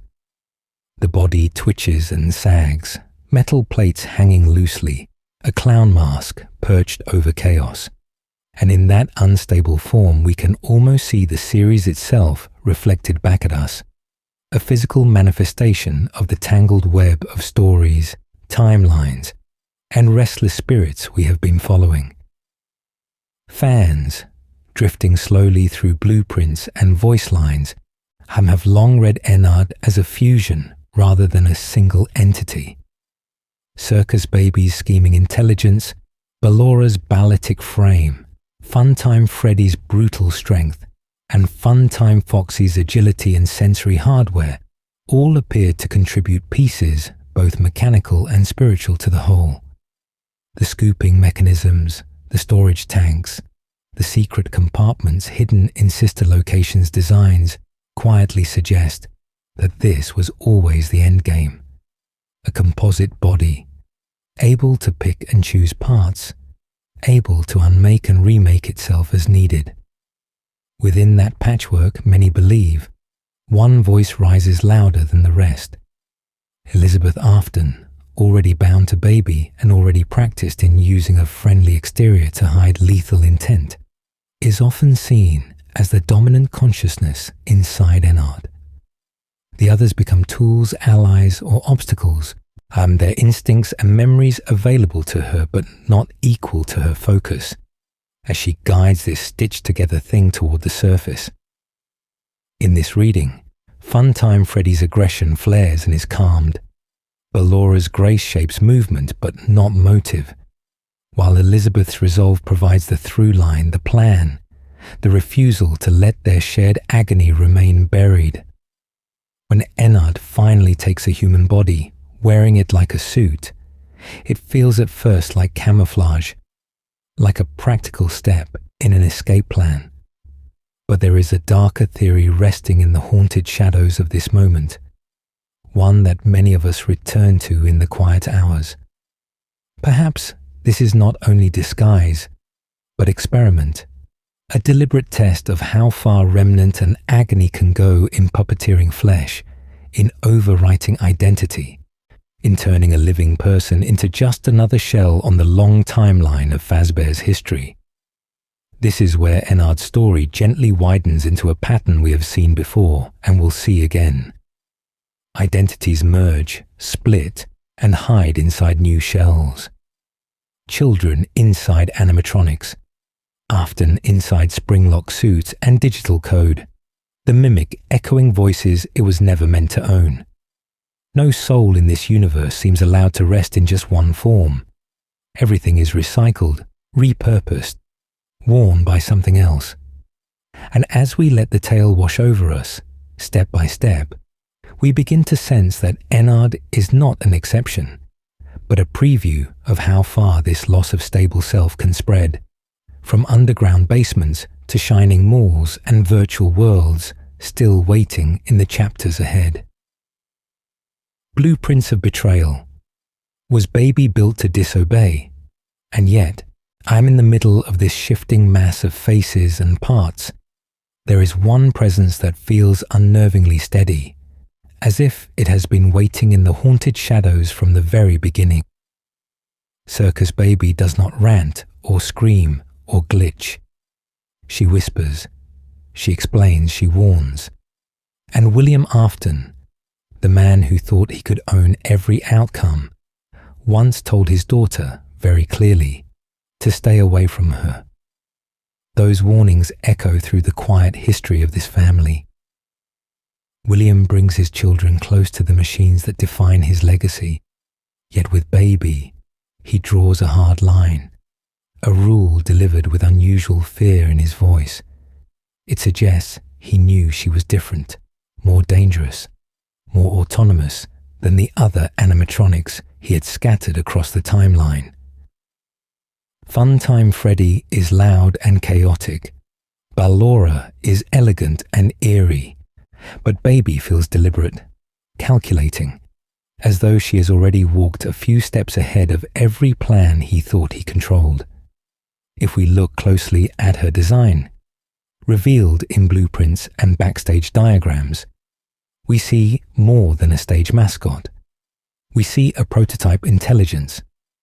Baby is equipped with advanced sensors, hidden mechanisms, and, many believe, learning routines that allow her to adapt, to plan, and most disturbingly, to lie.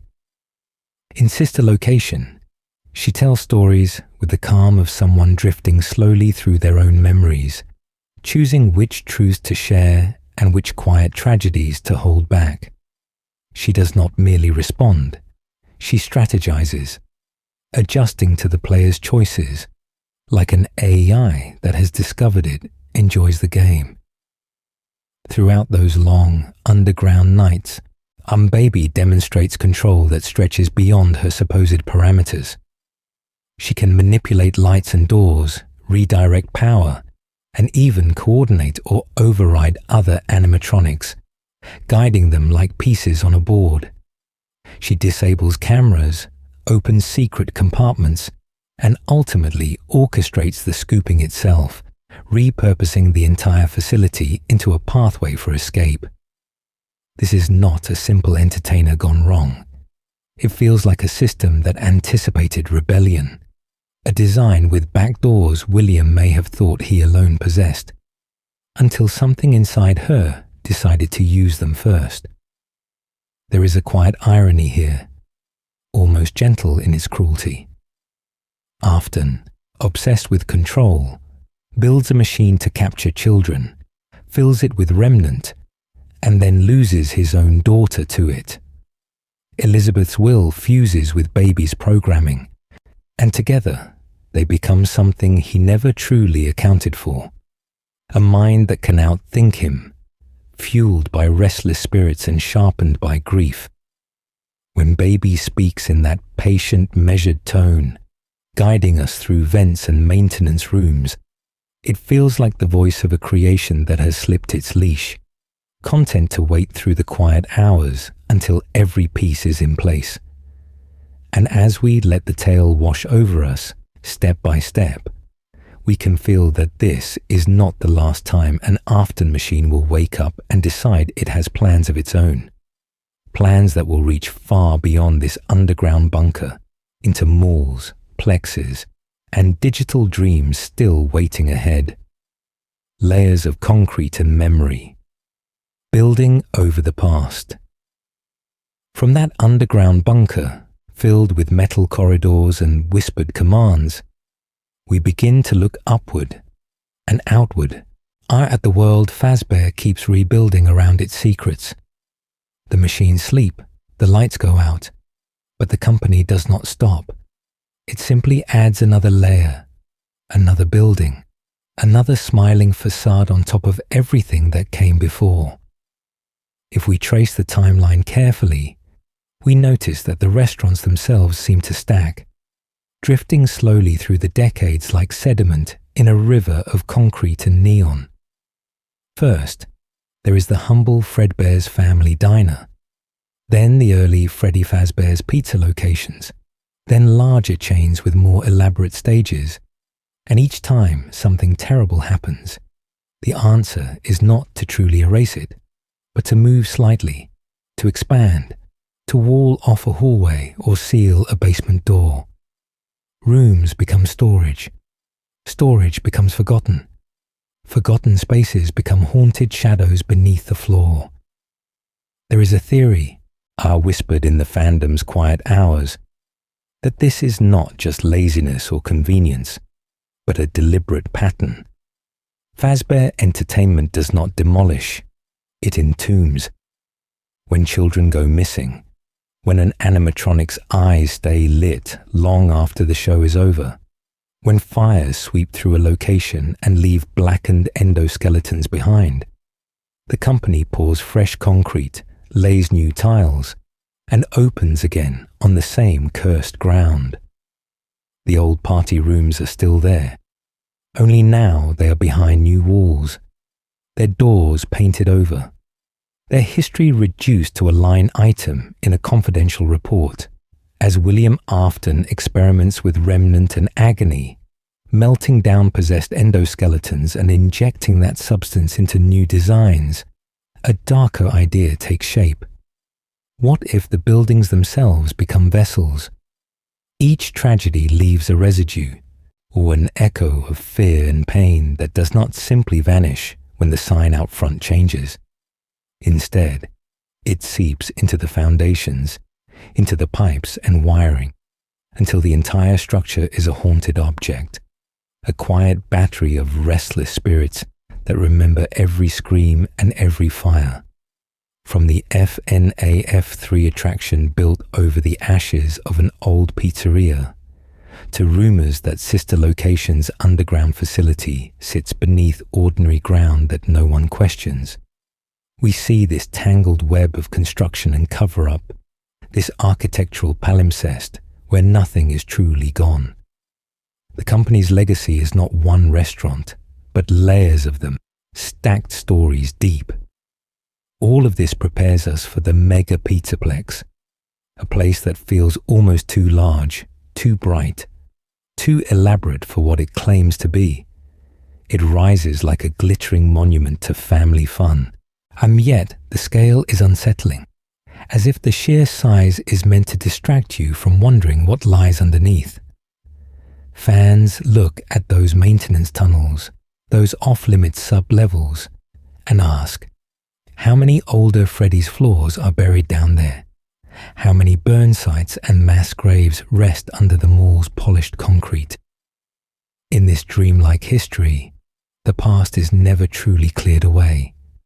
It is layered, repurposed, and pressed down under new attractions, waiting for someone curious enough to go below the main stage, to peel back the tiles, and to discover that the building itself has a memory, As we move toward the pizzaplex era, we carry that awareness with us, step by step, knowing that every escalator and every arcade may stand on top of a story that still is not finished, our story that will soon reach up from the depths to join the lights above. The Neon Mausoleum, first glimpse of the mega pizzaplex. And then, almost without noticing the shift, we rise from those buried corridors and find ourselves standing in front of it. The mega pizzaplex, a glowing monument of glass and neon that seems to stretch up into the dark like a dream that refuses to end. In the quiet hours after closing, when the last family has gone home and the music has faded to a distant hum, the building feels less like a mall and more like a mausoleum lit by carnival lights. Welcome to the next layer of Fazbear's legacy. Towering atriums breathe out cold, conditioned air.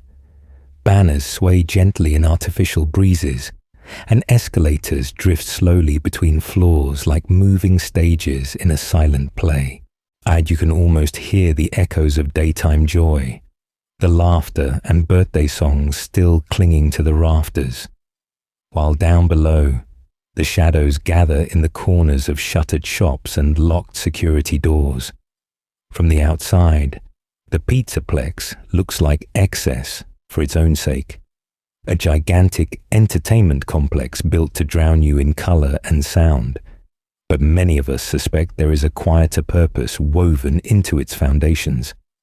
Its sheer size, the impossible sprawl of hallways and attractions, begins to feel intentional, as if the architects were instructed to build outward and upward to keep our eyes away from what lies beneath. It becomes a distraction on a grand scale, a spectacle raised over decades of quiet tragedies and unfinished business. As we walk through Roxy Raceway, with its looping tracks and cheering holograms, and there is a strange hollowness behind the noise, a sense that the concrete under the asphalt remembers older footsteps. Blast glows in greens and purples, laser fog drifting slowly across plastic terrain, yet the walls hide maintenance hatches that lead away from the game and into older, narrower passages. Even Monty Golf, with its artificial waterfalls and painted skies, feels like a bright carpet thrown over a damaged floor, a playful skin stretched over something wounded and waiting. The deeper you explore, the more the illusion frays. There are maintenance tunnels that feel too cramped and corroded for a brand new complex, pipes that look reused rather than installed, and stretches of mismatched architecture where clean metal panels suddenly give way to stained concrete and rusted grates. Our off-limits zones sit behind flimsy signs and half-hearted barriers, their doors warped, their paint blistered by heat they should never have known. In those haunted shadows, the pizzaplex begins to feel less like a beginning and more like a lid. You can almost imagine what rests just below the polished tile and neon carpet. Charred beams from an older dining room, rusted animatronic shells slumped in forgotten storage, walls that still remember earlier songs and earlier screams. As we continue along this timeline, let the tale wash over you and keep that image close, because soon we will follow the cracks in the floor and see what the bright facade was truly built to hide. Graveyard under glass. Is the pizzaplex built on burnt ruins? So we follow those cracks in the floor, drifting slowly downward, and a darker theory rises to meet us. One that turns the entire mega pizzaplex into a kind of glass-topped graveyard. The idea is simple on the surface and deeply unsettling underneath. This glittering mall of mascots and merchandise is not a fresh start at all, but a shell built directly over the ruins of the last great fire, the FNAF 6 location where Henry tried to end everything in one final blaze. In that earlier trap, Lurid animatronics were gathered like evidence.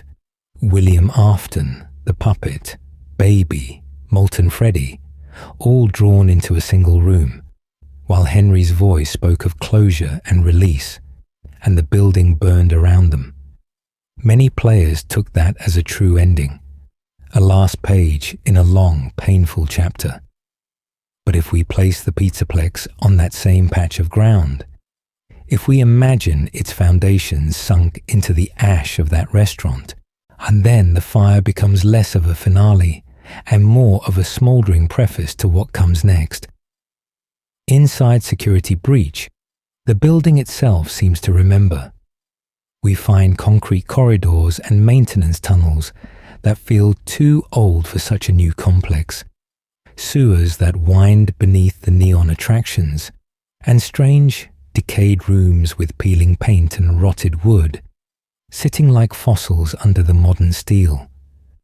There are loading docks that open into spaces that do not match the pizzaplex's geometry, service hallways that curve where the visible structure stands straight, and far below, a ruined stage and half-collapsed walls that look eerily like an older pizzeria, left to rot in the haunted shadows. The theory suggests that Fazbear Entertainment, faced with a burned-out crime scene and years of quiet tragedies, chose not to clear the land, but to build upwards, layering new attractions over old sins. Rather than excavate every charred beam and melted endoskeleton, they poured concrete, rerouted power, and turned the scorch marks into basements. In this reading of the timeline Remnant and Agony, the very materials of Afton's experiments remain trapped beneath the floors, fused into the rubble, along with twisted metal, blackened wiring, and perhaps even fragments of those familiar animatronics, still clinging to their purpose. If that is true, then the pizzaplex's constant glitches and malfunctions become more than simple software bugs. The way lights flicker in the quiet hours, the way cameras fail, the way certain animatronics behave as if guided by unseen hands, all begin to feel like symptoms of a deeper infection, a restless energy seeping upward from a buried heart that never stopped burning. We walk through bright arcades and food courts, but under every step, the history of murder, fire, and unfinished business presses lightly against the tiles. And so, as we picture those underground chambers, we gently leave open the possibility that not every story ended in that fire. Somewhere deep below the pizzaplex, beyond the last maintenance hatch and the last concrete wall, there may still be a room where the puppet's compassion lingers, where fragments of Molten Freddy twitch in the dark, where Afton's presence, or something wearing his legacy, waits and watches. Their tales may not be as finished as the company would like the world to believe, and as we move forward, step by step, we will see how often buried things in this series have a way of rising again. Corporate amnesia, Fazbear Entertainment's grand rewrite. And when buried things rise, corporations learn to bury them again. Not in earth this time, but in marketing and memory. After the fires, after the lawsuits, Fazbear Entertainment re-emerges with a strangely calm, almost cheerful voice, as if decades of tragedy were nothing more than campfire stories.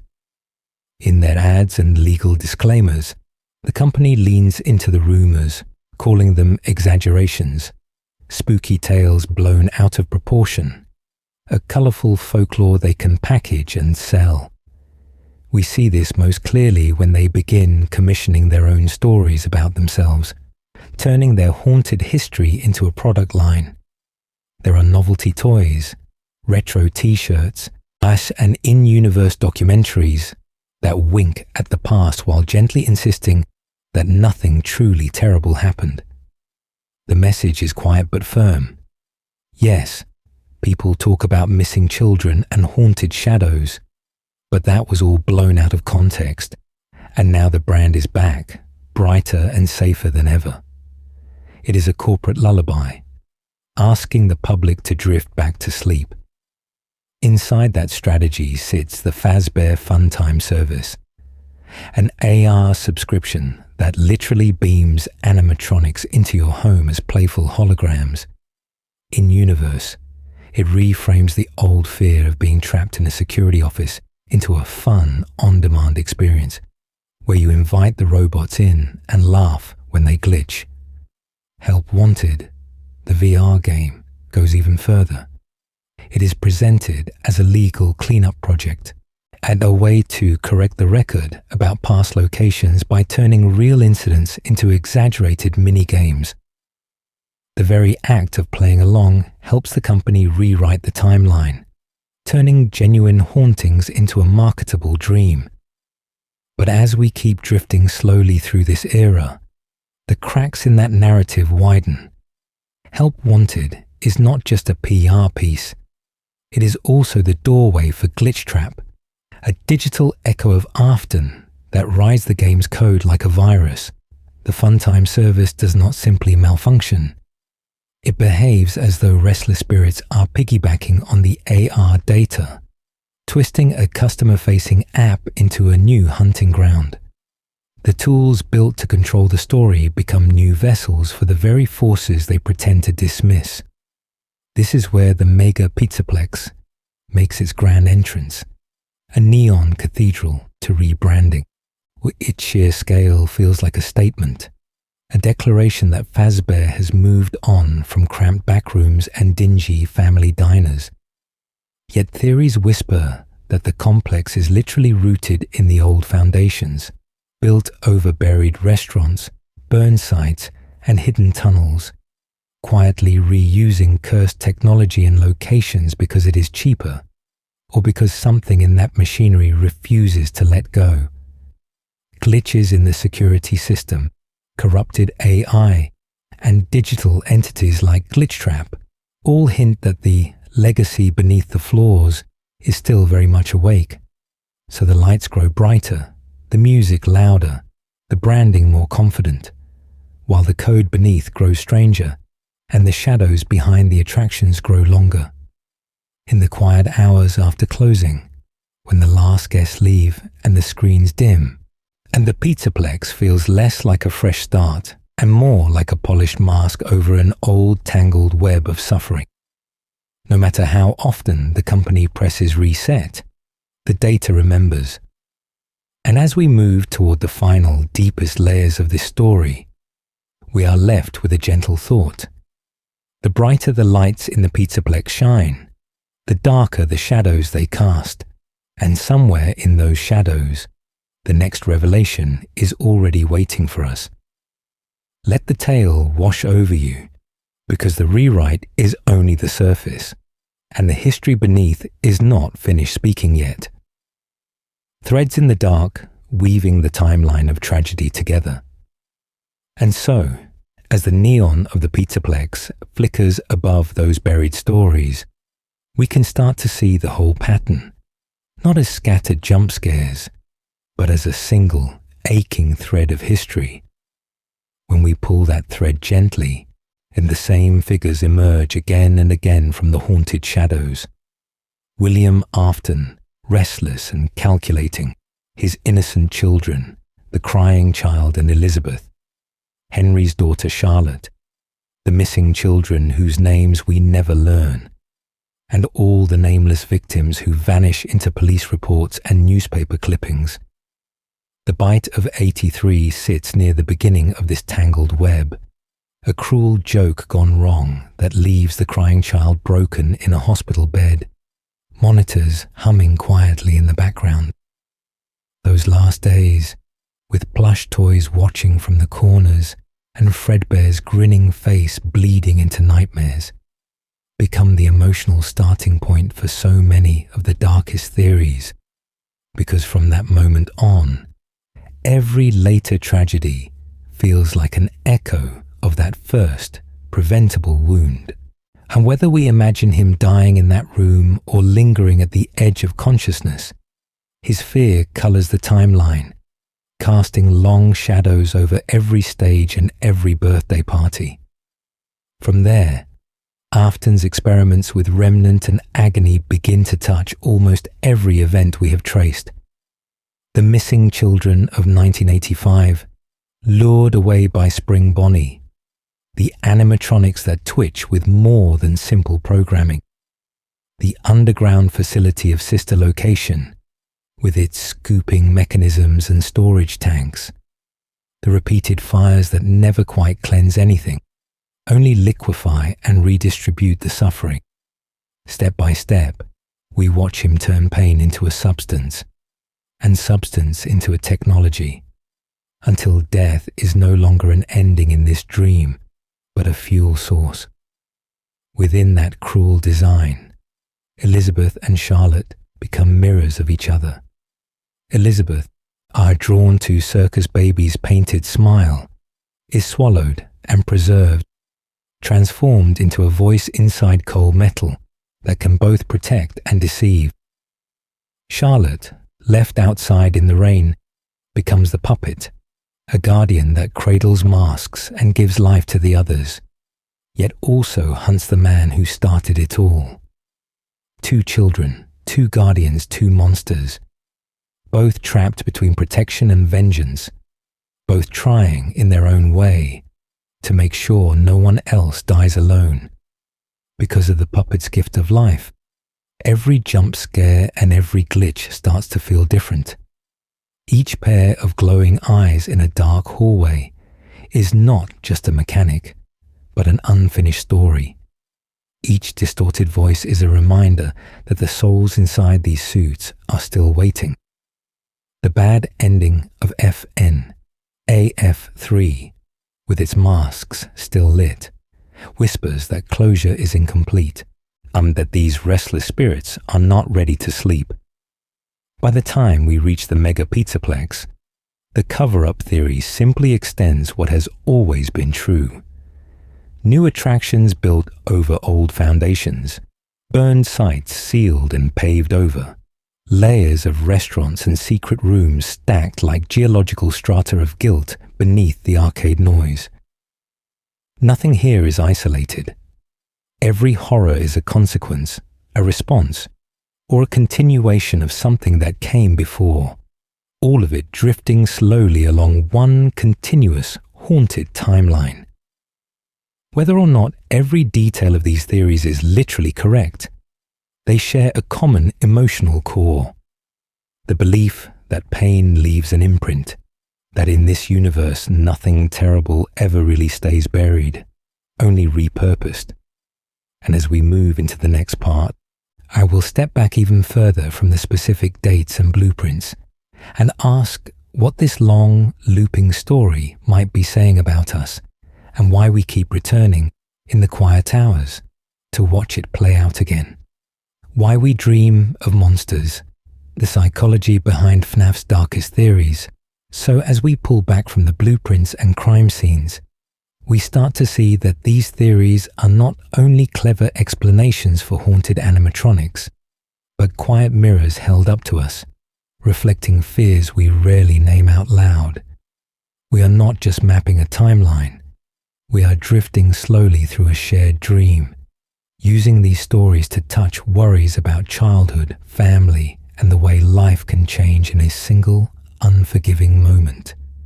The crying child, lying in that hospital bed with monitors beeping softly, becomes more than a bite victim on a chart of 83.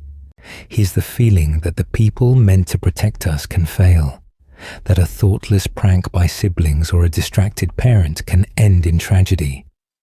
The Fredbear plush that sees everything, the hallucinations of gaping jaws, all echo that helpless knowledge that accidents and cruelty do not always give second chances, and that innocence is not a shield. When we follow William Afton into his Remnant and Agony experiments, we step into a deeper, more modern fear. The idea that pain can be harvested, melted down, injected into machines, speaks to anxieties about being used and watched, reduced to data and energy, even after death. In this quiet history, children are not only victims, they are turned into fuel for someone else's obsession, their restless spirits powering a legacy they never agreed to join. And Elizabeth's fate inside Circus Baby adds another layer to this haunted picture. A father designs an animatronic with a hidden claw, a lure, a script, and his daughter is pulled into the very machine he built. She becomes a voice behind metal eyes, trapped inside a role she never chose, yet still pushing, still manipulating systems and vents to assert a fragile will. In her, we recognize children shaped by their parents' choices, living inside expectations and designs that feel like cages. The puppet and the missing children offer a gentler, if still sorrowful note. Charlie's spirit, sealed into that striped weeping figure, moves through the haunted shadows not to harm, but to remember, to give life, to say, what happened to you matters. These theories let us believe that injustice is noticed, that even if endings are messy, someone is trying step by step to set things right. And above it all, the mega pizzaplex glows in neon, a monument to cover up. We imagine polished floors laid over burn scars, ball pits above mass graves, corporate mascots dancing where evidence once lay. It feels close to real headlines, institutions hiding mistakes beneath branding and noise, trusting that if the music is loud enough, no one will look too closely into the tangled web beneath.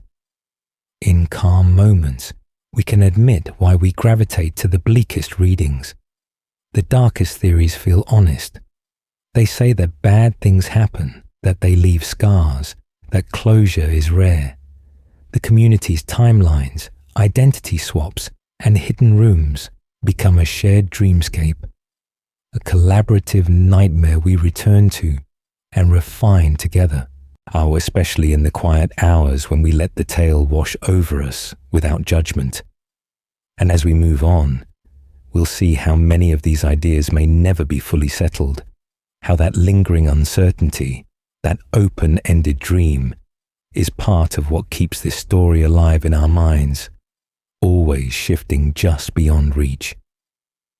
Endless loops and unfinished stories, living with an unsolved timeline. So we arrive here, in the dim space between answers, where the questions themselves start to feel familiar, and the uncertainty becomes a kind of quiet companion. We have traced names and dates and tragedies, yet when we look back over the timeline, we still find blank spaces in the margins, faces in the dark that never quite resolve. We are left asking who is truly who and when. The crying child in FNAF 4, the hospital imagery, and the Fredbear hallucinations drifting slowly at the edge of his fading consciousness. The plushies that whisper, "I am still here." Are we seeing memory, dream, or something more fractured than either? We watch Elizabeth Afton walk towards Circus Baby, innocent and trusting, and we can outline the tragedy, but we cannot fully map what those long, silent years inside the machine felt like for her. Part of this is the way FNAF is built. Minigames flicker in and out like half-remembered dreams. Hidden screens appear for a heartbeat, and then are gone.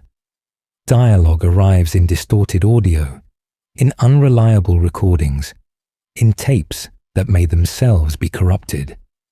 Each game offers a perspective, but rarely a complete one, and the pieces do not settle into a single, perfect picture.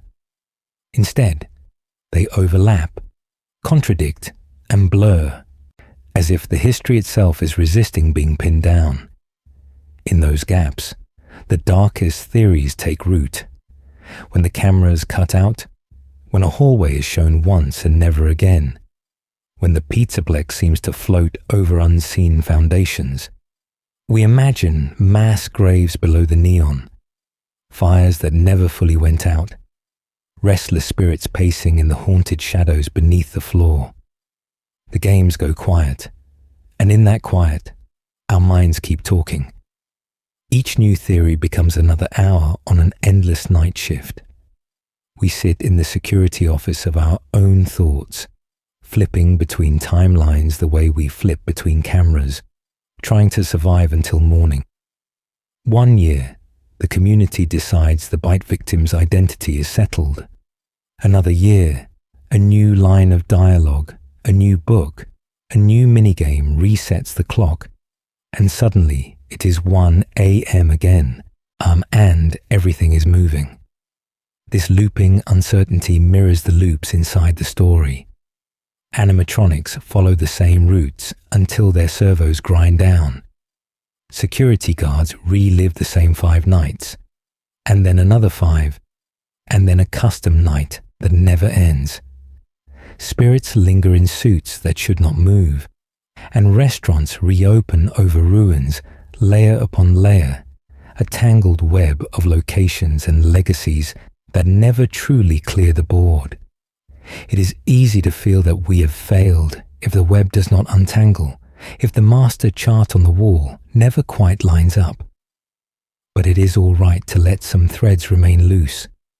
The act of wondering, of connecting dots that may or may not belong together, of sharing quiet theories in the quiet hours, is itself part of the experience, part of the comfort of returning to these haunted halls.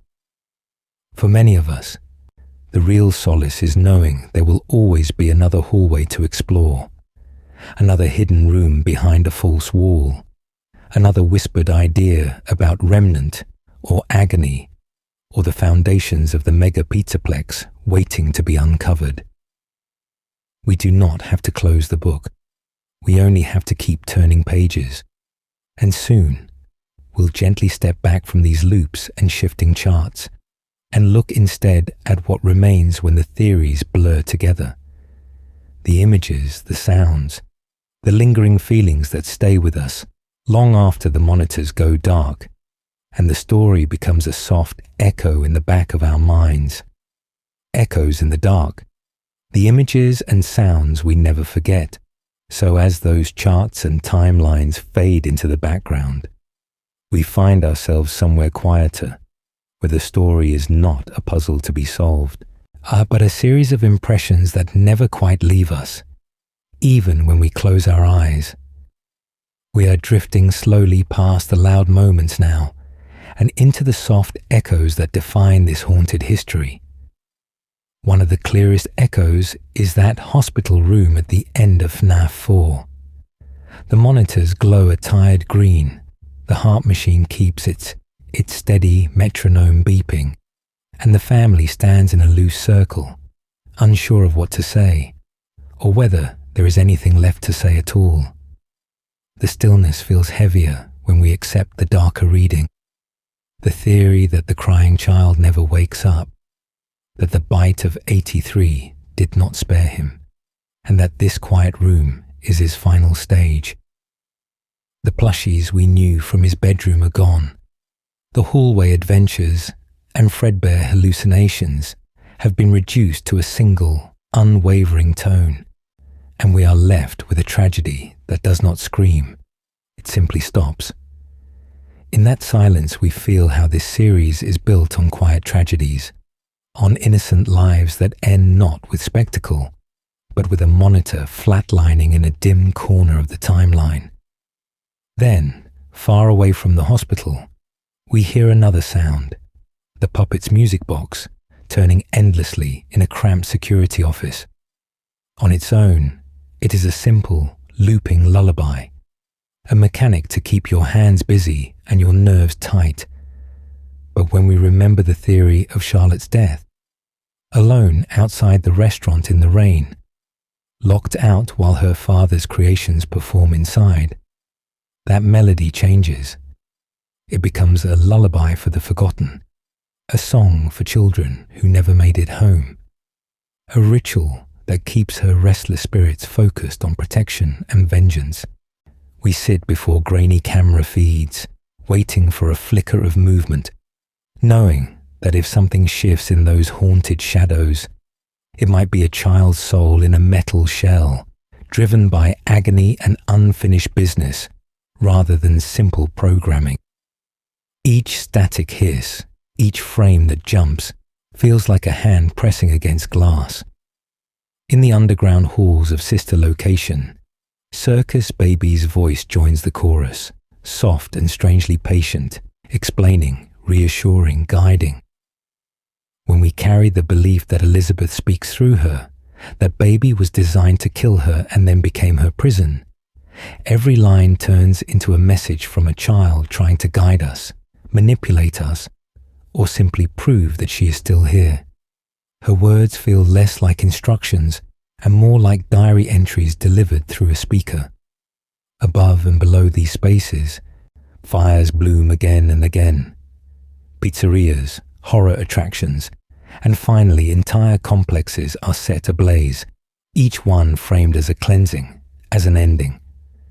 Yet under the theories of Remnant and agony, we understand that these flames are not conclusions, but desperate attempts to purify something that refuses to burn away, a legacy of suffering that clings to metal and memory alike.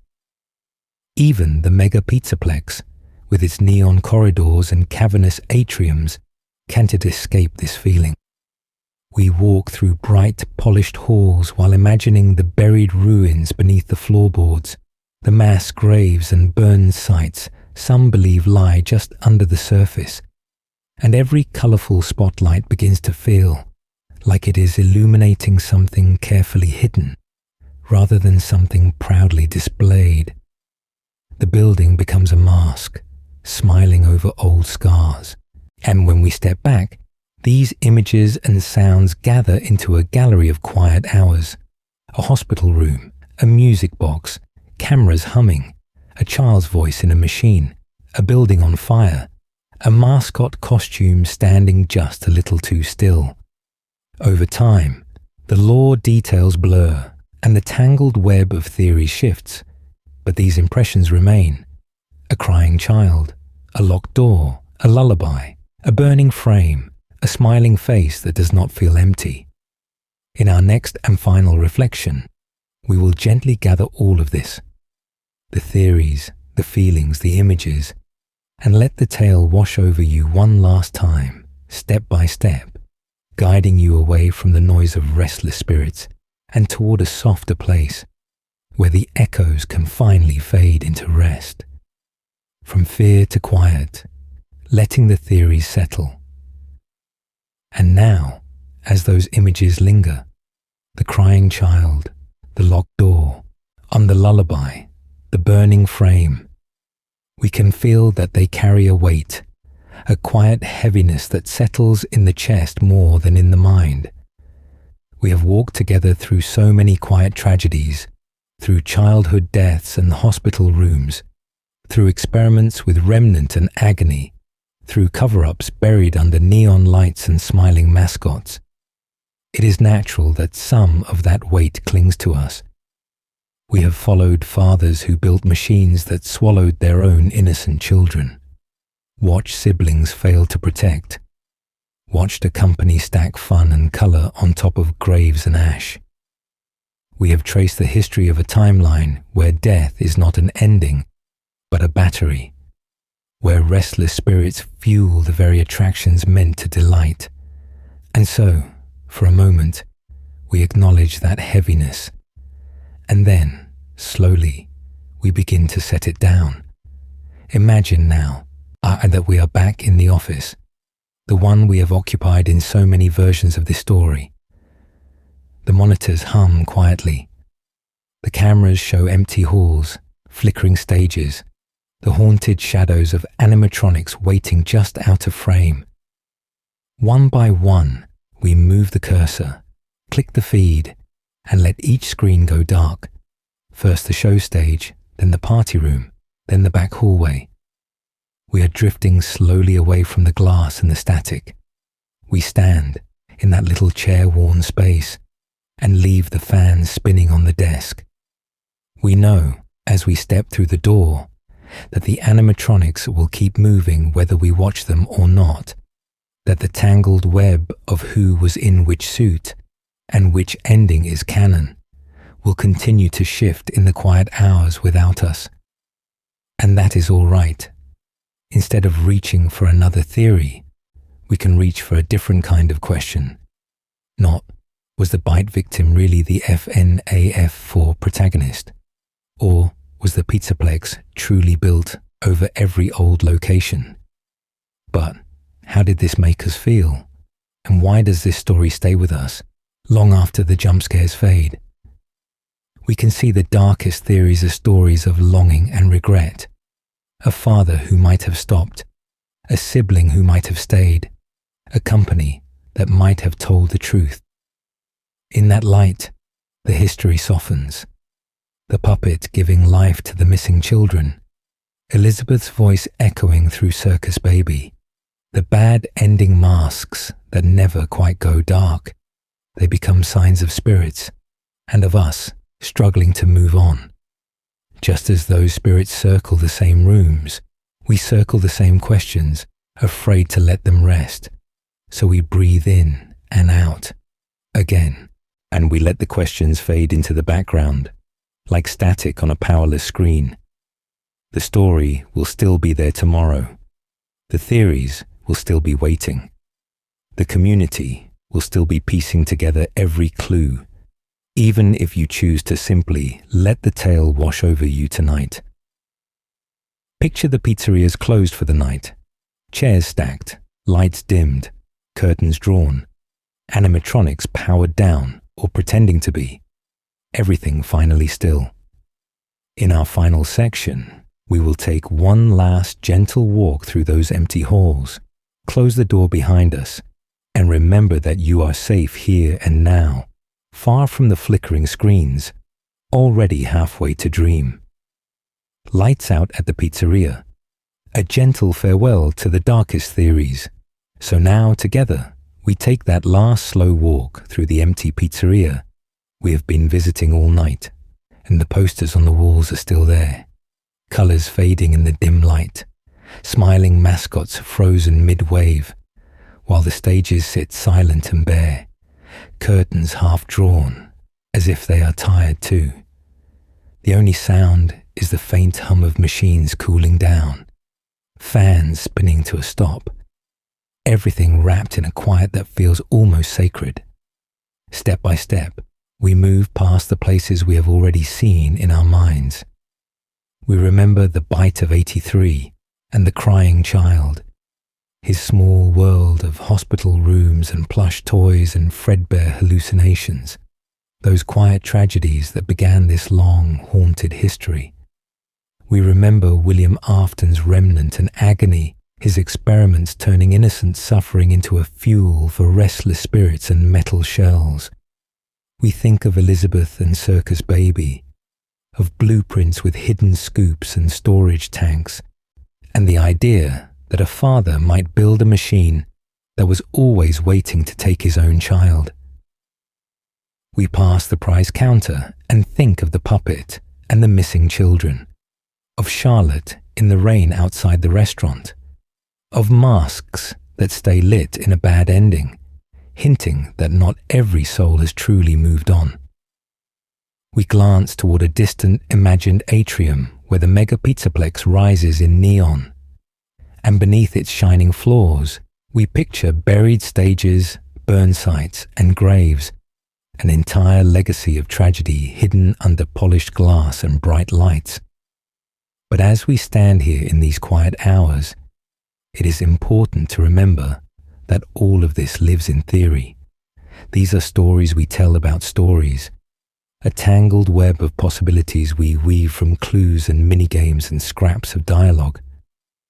Part of the strange magic of FNAF is the way it invites us in and asks us to participate, to imagine, to fill the spaces the games deliberately leave open, and simply let the tale wash over you, drifting slowly between what is shown and what is only implied. It is all right if your mind holds more than one version at once. Maybe the crying child truly died. Or maybe his fate is more uncertain. Maybe the pizzaplex is built over graves. Or maybe that is only our need for symmetry and haunted shadows. The value is not in a final verdict, but in the act of wondering, in letting curiosity breathe without forcing it to stand still. If you are still awake and your thoughts feel clear, you can always return to the games, explore more theories, or share your own interpretation of this long timeline. And if your eyelids are heavy and your breathing is slowed, you can let these ideas float away for now, are like distant lights on the other side of a dream. Thank you for staying through this tangled web, for sitting with these quiet tragedies and unanswered questions without needing to rush to an answer. You have walked through decades of haunted restaurants and restless spirits, and you have reached the door. So we imagine turning off the last light. The monitors fade to black.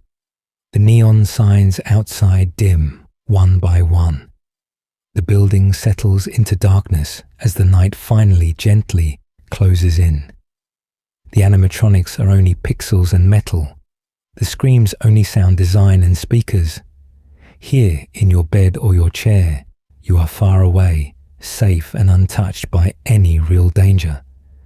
Take one last deep breath in and out, and let the entire FNAF timeline shrink down to a single distant point of light in your mind. Still there, still strange, but small and far enough away to rest beside. Good night to the pizzerias, to the children, to the monsters, and to you. When you are ready to return, the story will be waiting. For now, the night can finally be still.